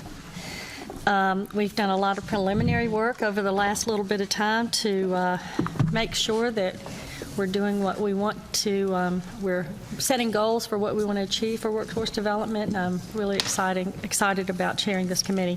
Our agenda today is going to include three things. We're going to be doing proposed program terminations, modifications, and of course new technical program implementations, as well as approving Associates of Applied Science degree program.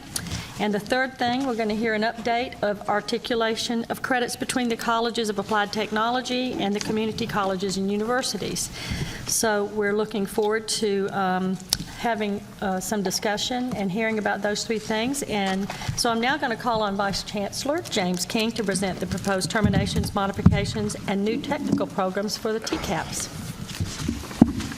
You know, Madam Chair, I too would like to take a point of privilege to say that our thoughts and prayers go out to David Browder, TCAT Director at Jacksboro. His father passed away this morning, and he will not be at the meeting. So. Oh, I'm sorry to hear that. Thank you. Thank you, Madam Chair. As you know, our primary mission at the TCAT system is workforce development. We focus every day on that mission by training our students to be excellent employees and strengthen the economic development of the communities in which our TCATs reside. Since our last board meeting, we have truly been quite busy working to meet our mission. An indication of quality that was recently highlighted at the 2015 American Technical Education Association National Conference, where the TCATs won 3 of the 5 national awards. We had the outstanding technical student, outstanding technical teacher, and outstanding technical program in the nation. So it was quite a good week. And these are highlighted on the front page of the newsletter that you'll receive tomorrow. We have the most program proposals that we've had in several years being presented today because there are a lot of things going on. Governor Haslam started out sort of an April tour, touring around the state promoting Tennessee Reconnect. Current data shows that we have over 11,000 interested applicants through the Reconnect program. The number continues to increase daily. There's a little app right now that Carol keeps up with, and we're hoping it'll start slowing down a little bit. So, to assist with the increasing capacity, that's why we have so many programs available. But we've also, in recent months, opened a new site in Wilson County. We've opened a site in Portland, which is in Sumner County. We've opened a new instructional service center in Loudoun County. And Regent Stites, just yesterday, was an exciting day. Myra was sending me pictures. The new mechatronics equipment came in for Cookeville, for the Cookeville County High School through the LEAP program. Is that the first one in the state of Tennessee in a high school? Yes, of that nature. So, yeah. That's Where's Dale Sam? Yeah, where's Dale? Dale needs to know that. There he is. He's out there. See, he won't even come up here when you're talking. And I'm sure it's quite cultural as well. Okay. We are in negotiations with Oak Ridge area for an extension site as well as in the Shelby County. Our LEAP grants are aiding in expanding areas to offer industrial maintenance programs in Franklin County at various sites serviced through the TCAT Shelbyville. And another effort in order to increase capacity, 13 of our TCATs have met with designers to begin design work on buildings and building modifications from our $26 million capital fund. So just Director Dwight Murphy will not be in attendance at this meeting. He will be with the governor tomorrow receiving a $950,000 check to expand machining and diesel programs at the TCAT Knoxville. This is just one of the many stops the governor is making distributing the $5 million TCAT grant through the legislation this last session. These 15 program proposals are presented to you today. Show our quick response to the needs of students, businesses, and industries. The proposals, I'd like to present them as a unit, and if there are any, unless any issues, we can pull out each one individually to vote. Yes, that's fine. In the area of health sciences, we're implementing a practical nursing program at Marshtown to be located in Sevier County.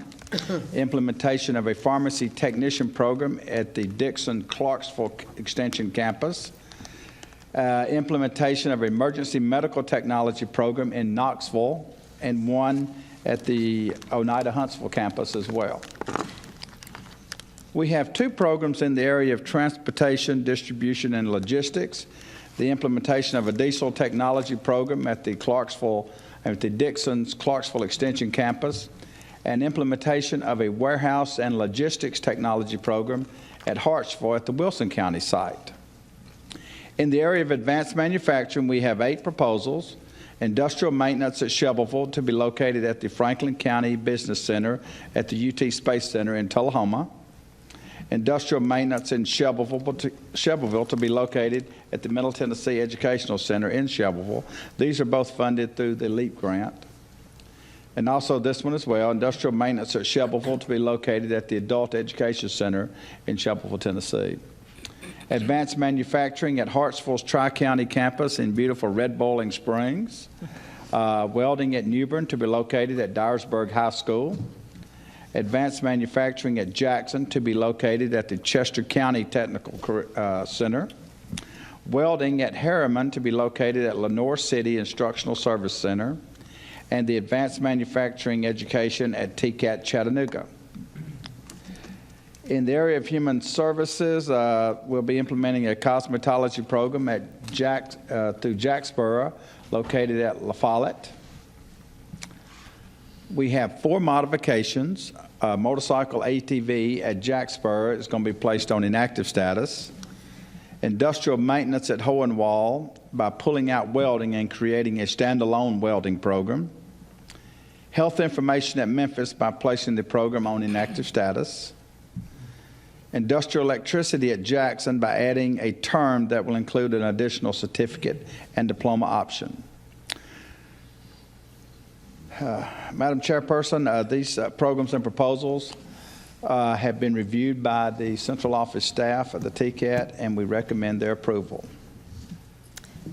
Thank you. And are there, can I call for a motion first to accept these proposals? So moved. All right, second?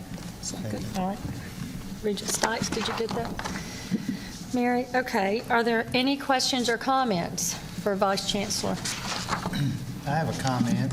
Yes. I was up at the Oneida, Huntsville, about a month ago, I guess, with Director Murphy, and I believe I'm right. You correct me if I'm wrong, but hasn't the welding program there in Oneida, Huntsville provided the national winner for the last 3 years or something like that? They had 2 national champions in welding sculpture. You know, their dual enrollment student and their post-secondary student, and had prior to that had a national champion. So I think that's pretty significant.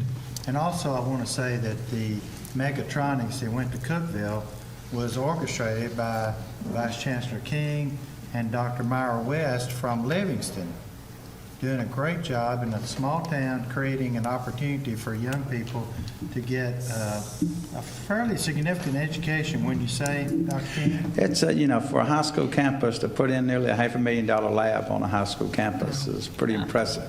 And hopefully we'll be serving adults in theirs. But Myra's excited, that the school system is excited, so we're really looking forward to that taking off in the fall. I think these are 2 examples of programs that the TCATs in this program have done for Tennessee that are going to bode well for us.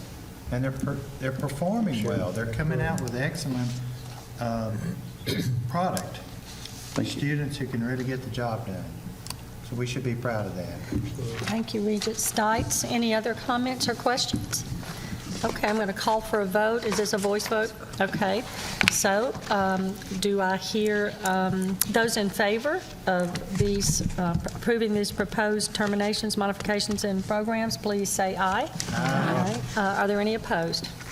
All right, unanimously passes. Thank you very much, Vice Chancellor. And I'm now going to call on, there he is, Vice Chancellor Warren Nichols to present the proposed Associate of Applied Science degree programs.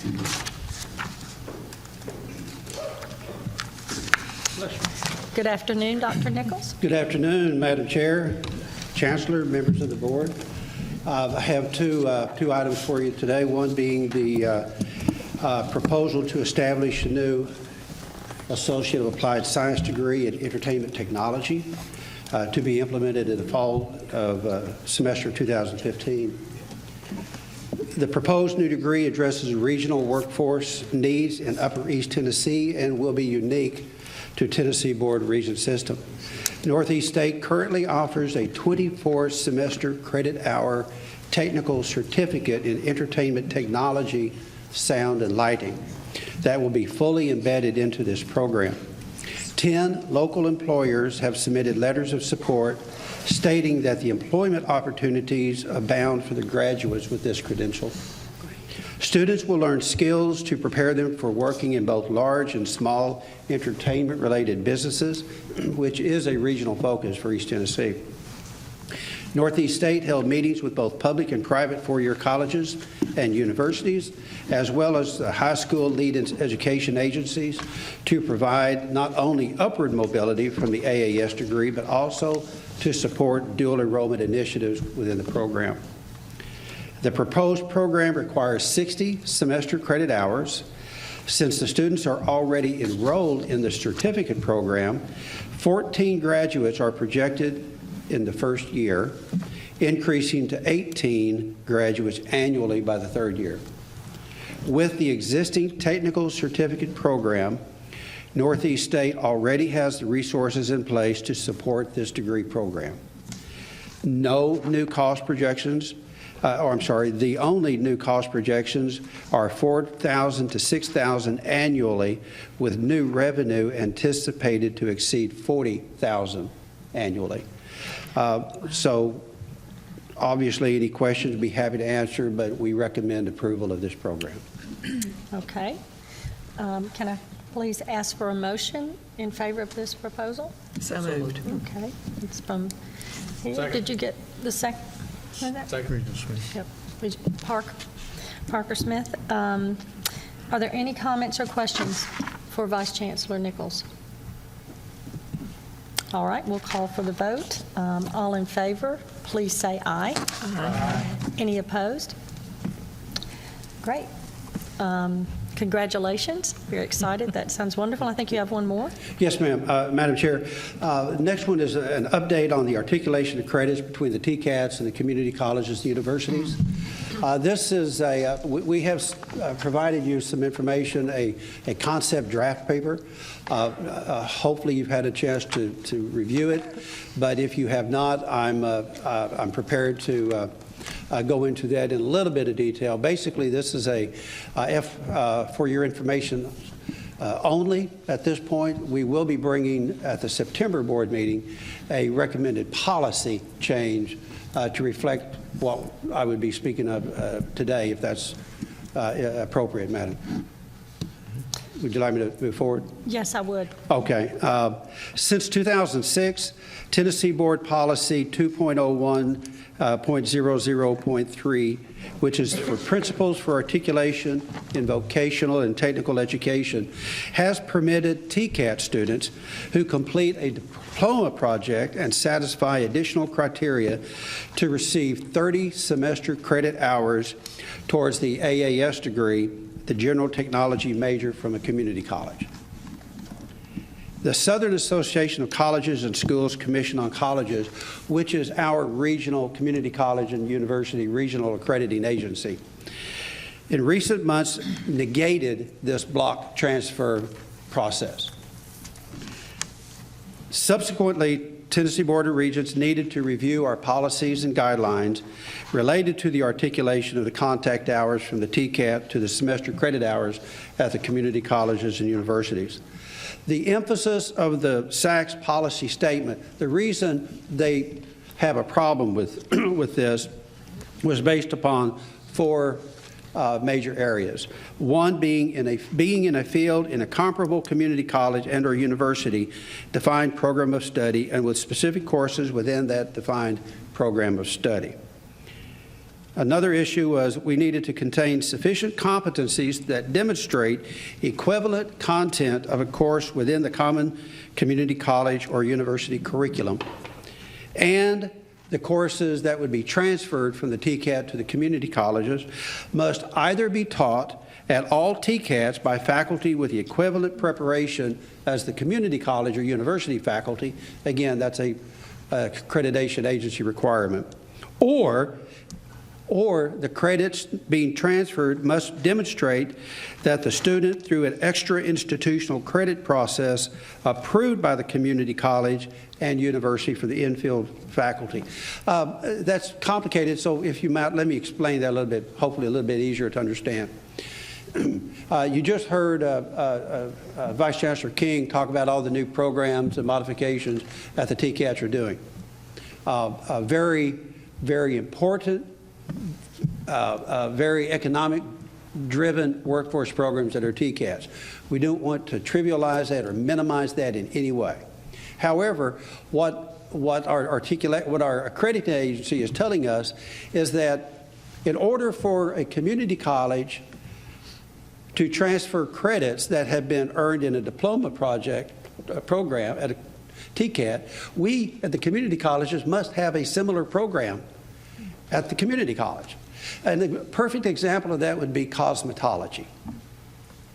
None of our community colleges offer a cosmetology program. So we don't have any faculty that are trained in cosmetology. We can't grant credit for programs that do not exist within the purview of that particular college. We just can't do it. We've been doing it, but we've been in violation of accreditation rules for many years. Finally, the accreditors came back to us and said, you need to find a better way.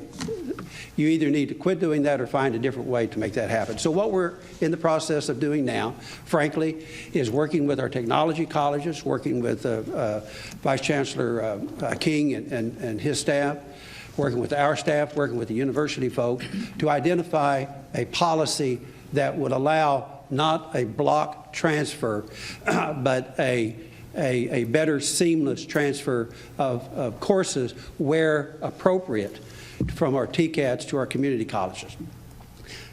In areas such as advanced manufacturing that we also offer at the community colleges, information technology, accounting, business, information, these type of courses that we have faculty that can identify the course and the competencies at the TCAT and say, yes, these are similar competencies that we would be offering and teaching at the community college or the university. We want the opportunity for our TCAT students to have the full opportunity to move or articulate into our community college and universities, but there has to be a justifiable, reasonable, articulable way to make that happen. So that's what we are currently working on. Students that have been at the TCATs and that went into the TCATs with the understanding that they would be able to do that block transfer to the community colleges is still in play. We are grandfathering those in. So no student currently in the process is being harmed. Now, we are kind of skirting of a few things, but we believe that the moral integrity requires that let's honor the commitments that we've made to our students. But in the meantime, we are trying to identify a better policy of way to do this. We know there is a policy way to do this that's already there, and the way to do that is through something called prior learning assessments. What we can do is we look at job competencies that the students obtained at the TCAT, and we can apply those to course-by-course competencies at our community colleges. We are in the process of working, our community colleges are working with our TCAT colleagues. We're going to be working on course-by-course articulations, competency by competencies, and working with the faculty between the two systems to make that happen. So what we propose to do is come back to you at the September board meeting with a proposed policy that cleans all of this up and makes it a much clearer, a much easier way, frankly, for our students to move from our TCAS to the community colleges to the universities.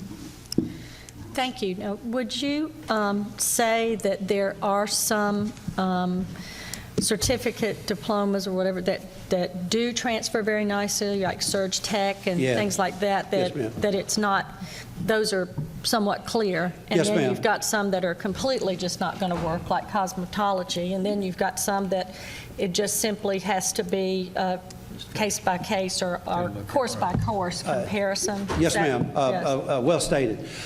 Surgical technology is a good example of that. Welding will be another good example of that, where now, again, just like with some things between K-12 and higher education, there may need to be some aligning of some things at both places to make sure that what students are receiving at the TCAT, there's no gaps by what we would offer at the community colleges for that same thing. That's not very often, but we just need to make sure that all of our ducks are in a row, if you will. Yeah. But the other way we're doing this besides prior learning assessments, an easy way to do that, if there's a particular program, surgical tech, welding, that has some national certifications or outside third-party licensing exams, we ought to, and we intend to honor those and say, if you earned it here in a community college, you would earn the same thing? Yeah. Yeah. It's the same. I mean, it's a certificate you already got. Yes, ma'am. And so we want to do everything we can to make this as seamless and easy as possible, but we do have to stay within the bounds of our creditors. I have spoken to many employers in East Tennessee as well as in Athens area, Yes, this ma'am. area. But one thing, as we're trying to figure out this workforce development thing, is that they will say, employers will say, we have a need right now for these people, and we have a need, are going to continue to have a need for the associate, some with, without, and then on, and that, so we as TBR need to be able to respond to the right now, Yes, ma'am. which is a little bit quicker than obviously 30 hours you hope is going to be faster than 60.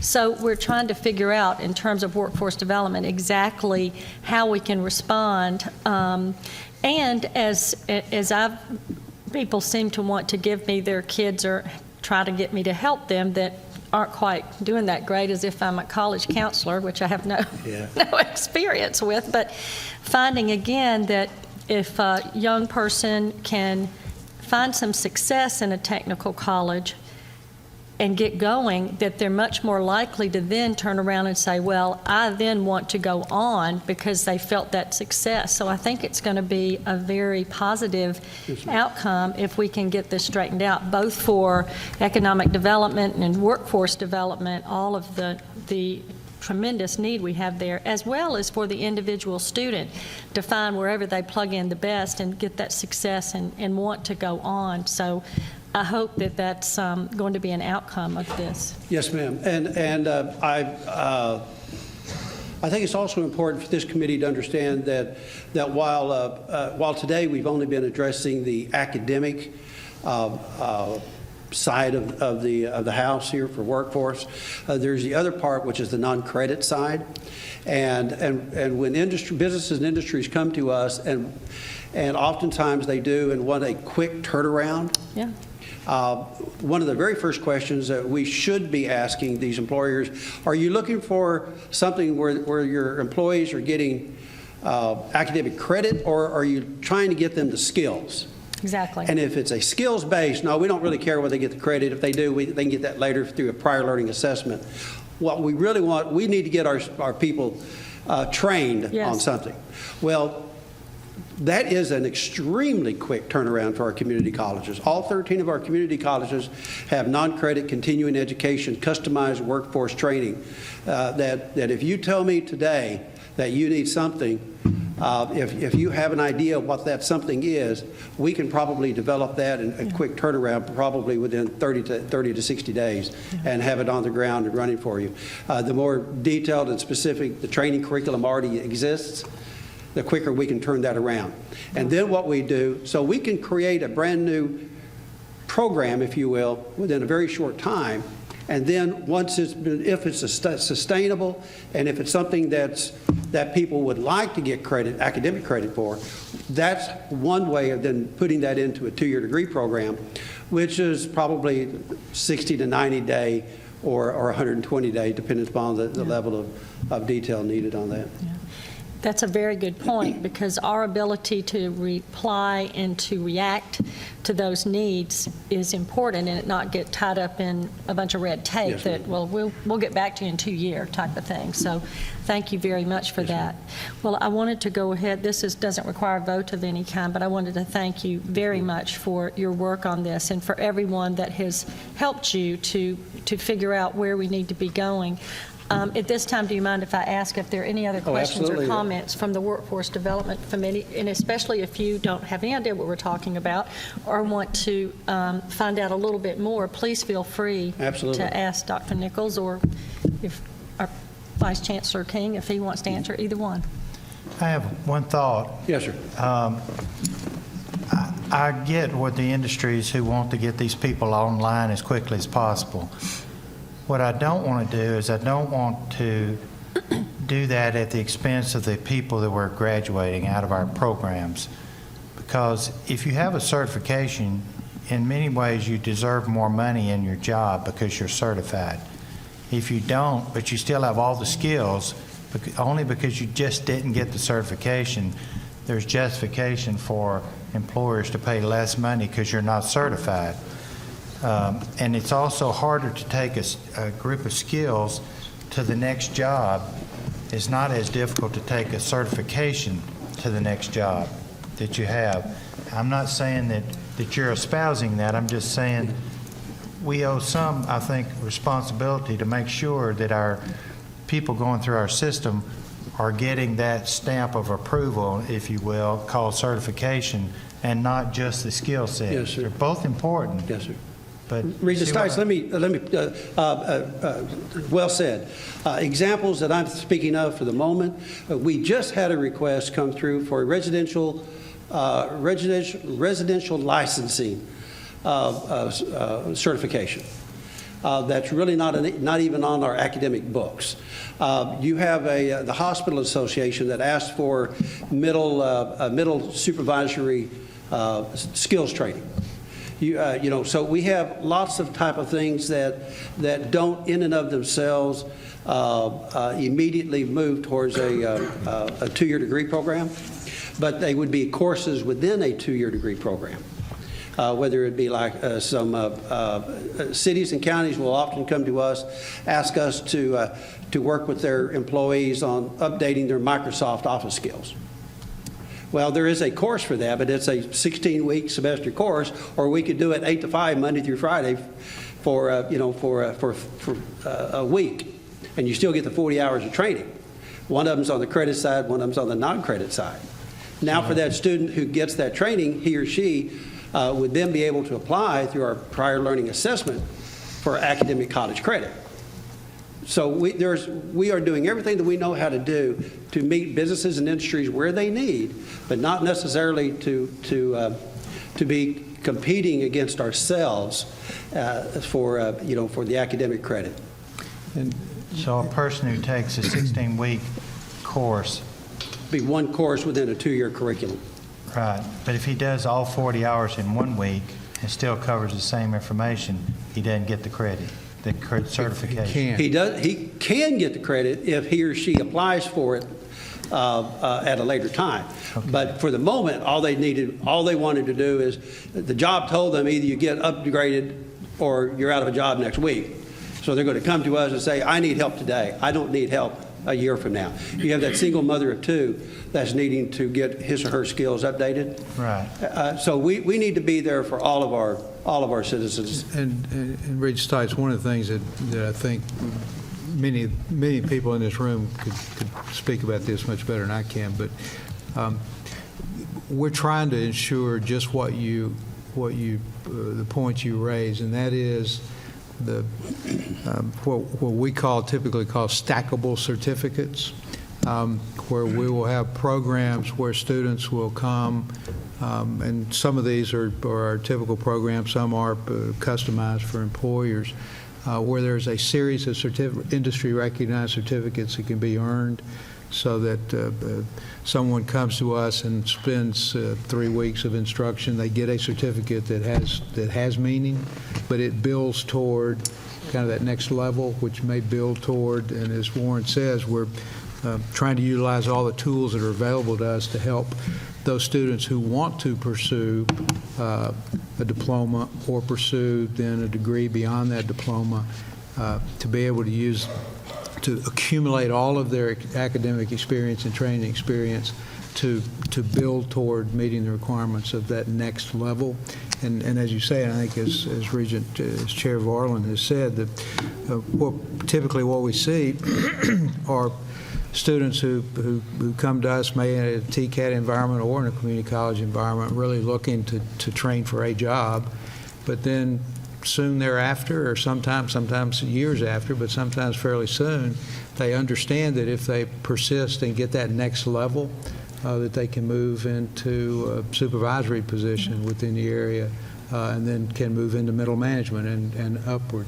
So all of this is designed within accreditation standards to create pathways so that students can come to us, get what they need, but then as they understand the need to go further, to try to make it as easy as possible for them to take the work they've accumulated, move that to the next level. And I think over the next year or so, Tristan will probably be engaging in conversation with y'all about applied science opportunities at a bachelor level, where typically we don't do much of that in Tennessee. I mean, AAS degrees generally are viewed as terminal degrees, but there are areas where we understand now that there probably is a real need for the ability of students to go even further to get that 4-year bachelor's degree in that applied science curriculum. So we're focused on trying to create aligned and as seamless, as Warren says, as seamless as possible transitions for students to be able to use what they've learned to move to that next level if they choose to. And I think we'll see probably we've had a fairly significant growth in certificate programs in our system over the last few years, since 2010. But I think we'll continue to see growth in certificate programs that, as I say, are cumulative, stackable. We're working with Microsoft for right now, for example, and getting certain certifications available to students that can be evidence of having achieved a competency that employers value. So that's very much what we're trying to do. Chancellor, I agree with what you said, and I've been in the construction industry 44 years, and one of the characteristics we are lacking most in the construction workforce is self-worth. Many people in the construction workforce don't have a high opinion of themselves. Some of it's because they didn't get to go to college, so they don't think they're in a very worthwhile organization. I think you all in academics have done a great job of recognizing and celebrating milestones. You get an AA, you get a diploma, you celebrate it, you get a BS, you get one, you get a master's, a doctorate, all the way through the whole thing. You celebrate those milestones.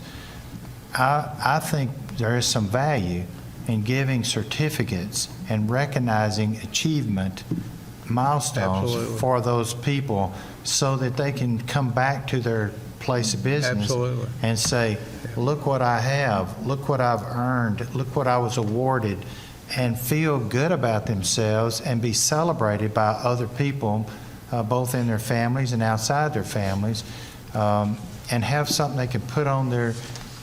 It's amazing to me how many times I give a perfect attendance sheet out to one of my employees, and you find them all over their walls in their cubicles and in their offices, because they like celebrating those milestones. So when we get to the applied technologies, I don't want us to take a shortcut there and not celebrate those moments. Even if we give them all of the benefit of the coursework, I think there's another factor of that I applaud you for Absolutely. having these additional certificates, that we should not lose sight of that. Even though they're not getting their doctorate or their master's, it's still a big milestone event for them. Absolutely. Where they are. Yeah.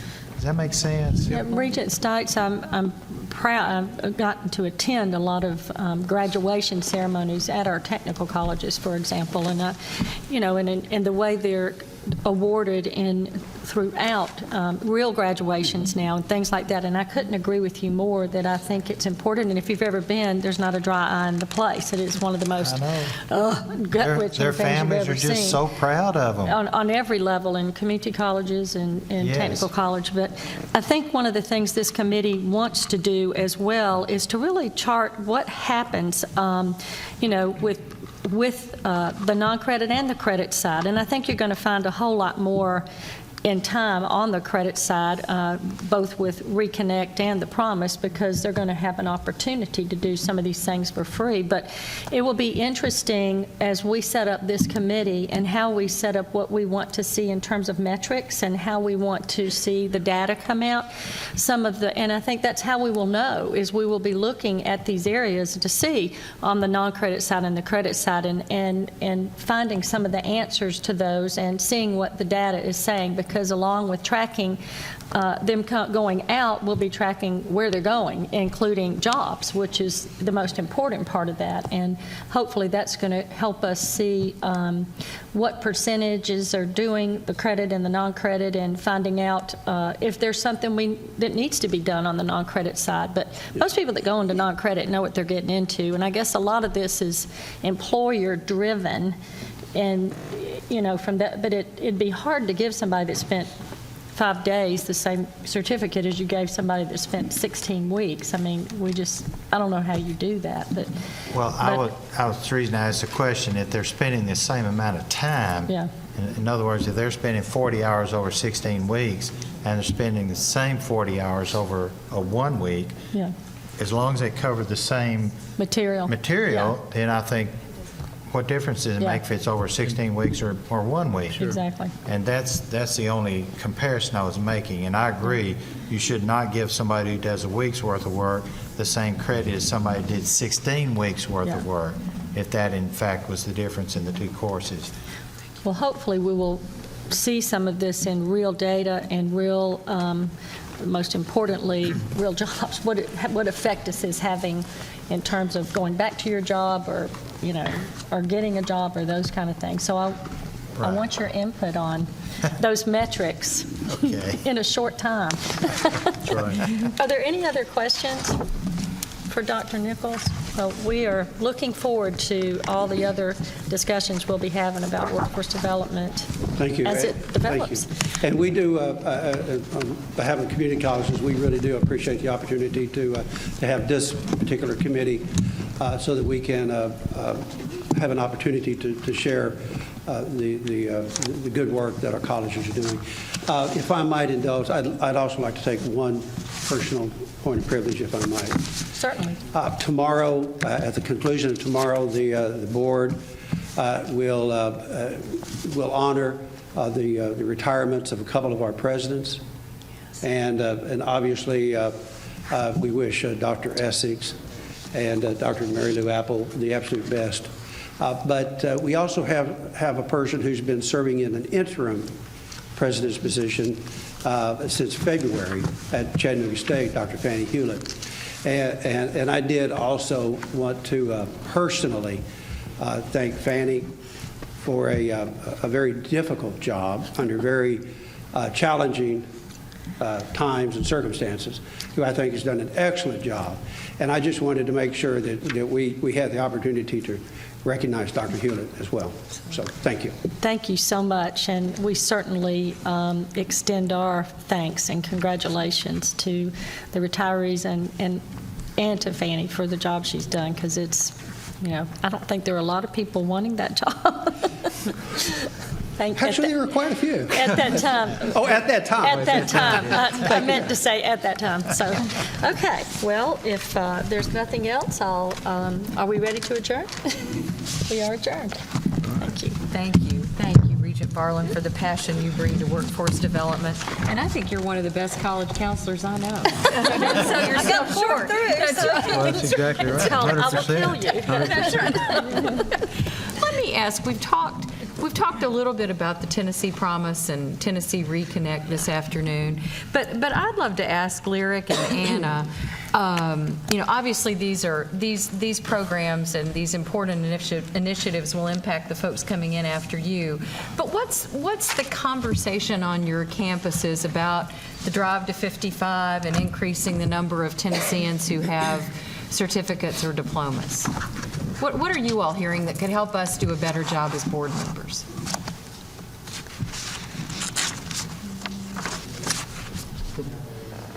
Well, I just think personally, any push towards funding for those individuals is a plus. We hope it adds to our numbers. For example, in the TCAT system, and just again, we look forward to seeing how that actually matures. But any push toward the right direction of bringing in more students is always welcome. So Thanks, we do Randy. appreciate that. Good input. Thank you. What, Shelley, anything? Well, I think that the Tennessee Achieves and the boot camps or the bridge programs that are going to be hosted this summer are going to be beneficial. I've had parents and students calling me wanting to actively participate, so I think avenues such as that will definitely broaden communication within the system. Okay, that's great. Now I'm coming back to Lyric and Anna. I bought you some time.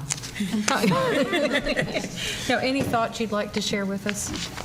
I say the same thing, that anything that's pushing our students to continue their education and to benefit them is worthwhile, and it will turn out very well. Excellent. Excellent. Anna, our nursing student down there? I'm about the same way. Yeah, good. Very good. Thank you. You just wish it had started like when you started. Exactly. It's like 2 years later. Yeah, no, it's a very exciting time. Well, we are honored to have had the four of you with us this afternoon, and I heard Danny say to you all that our agenda was pretty boring. I said, well, how was it? Exactly. But it is a lot of complicated work to get through. My hope is that as you sit back and think about this, it all makes sense in the greater scheme of things. And we'll be back, obviously, tomorrow for our full board meeting, if your schedule allows you to join us in our audience tomorrow morning. But thank you again. We appreciate you guys and all you do. The committee reports and all of the materials for tomorrow's meeting will be on our TBR app later this afternoon. And for our committee chairs, your committee report will be at the front desk at the hotel after dinner tonight, if you'd like to take a moment and read through those for accuracy's sake as we begin the meeting tomorrow. Chancellor Morgan, Dr. Smith, what do we need to know before we adjourn for the day? Any announcements? I don't know whether, Janet, do you have She's here. any announcements particularly?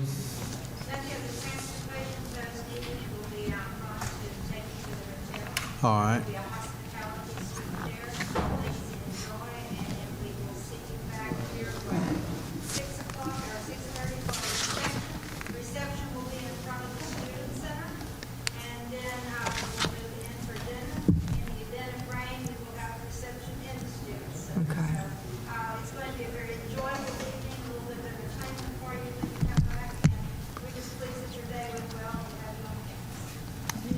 Thank you very much, and thank you. You'll probably hear this 2 or 3 more times before the day's over tomorrow, but thank you so much for hosting us, and everything has been excellent thus far. Just one thing I will mention to the folks to be thinking about tomorrow.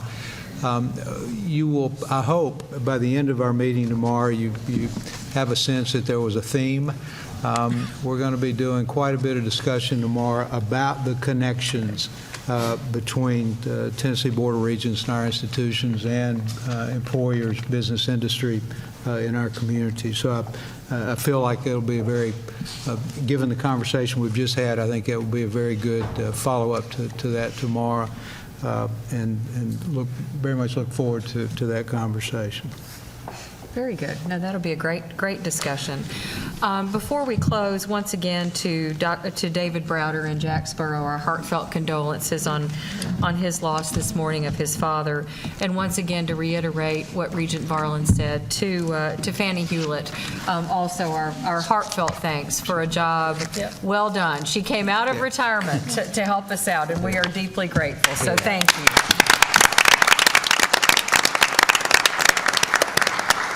And Dr. Smith will be back here at 9 o'clock tomorrow morning to fill us in on all the exciting things happening here at Columbia State, and that will be followed by our full board meeting at 9:30. In the meantime, everybody safe travels, have a nice evening, and we stand adjourned. Thank you all.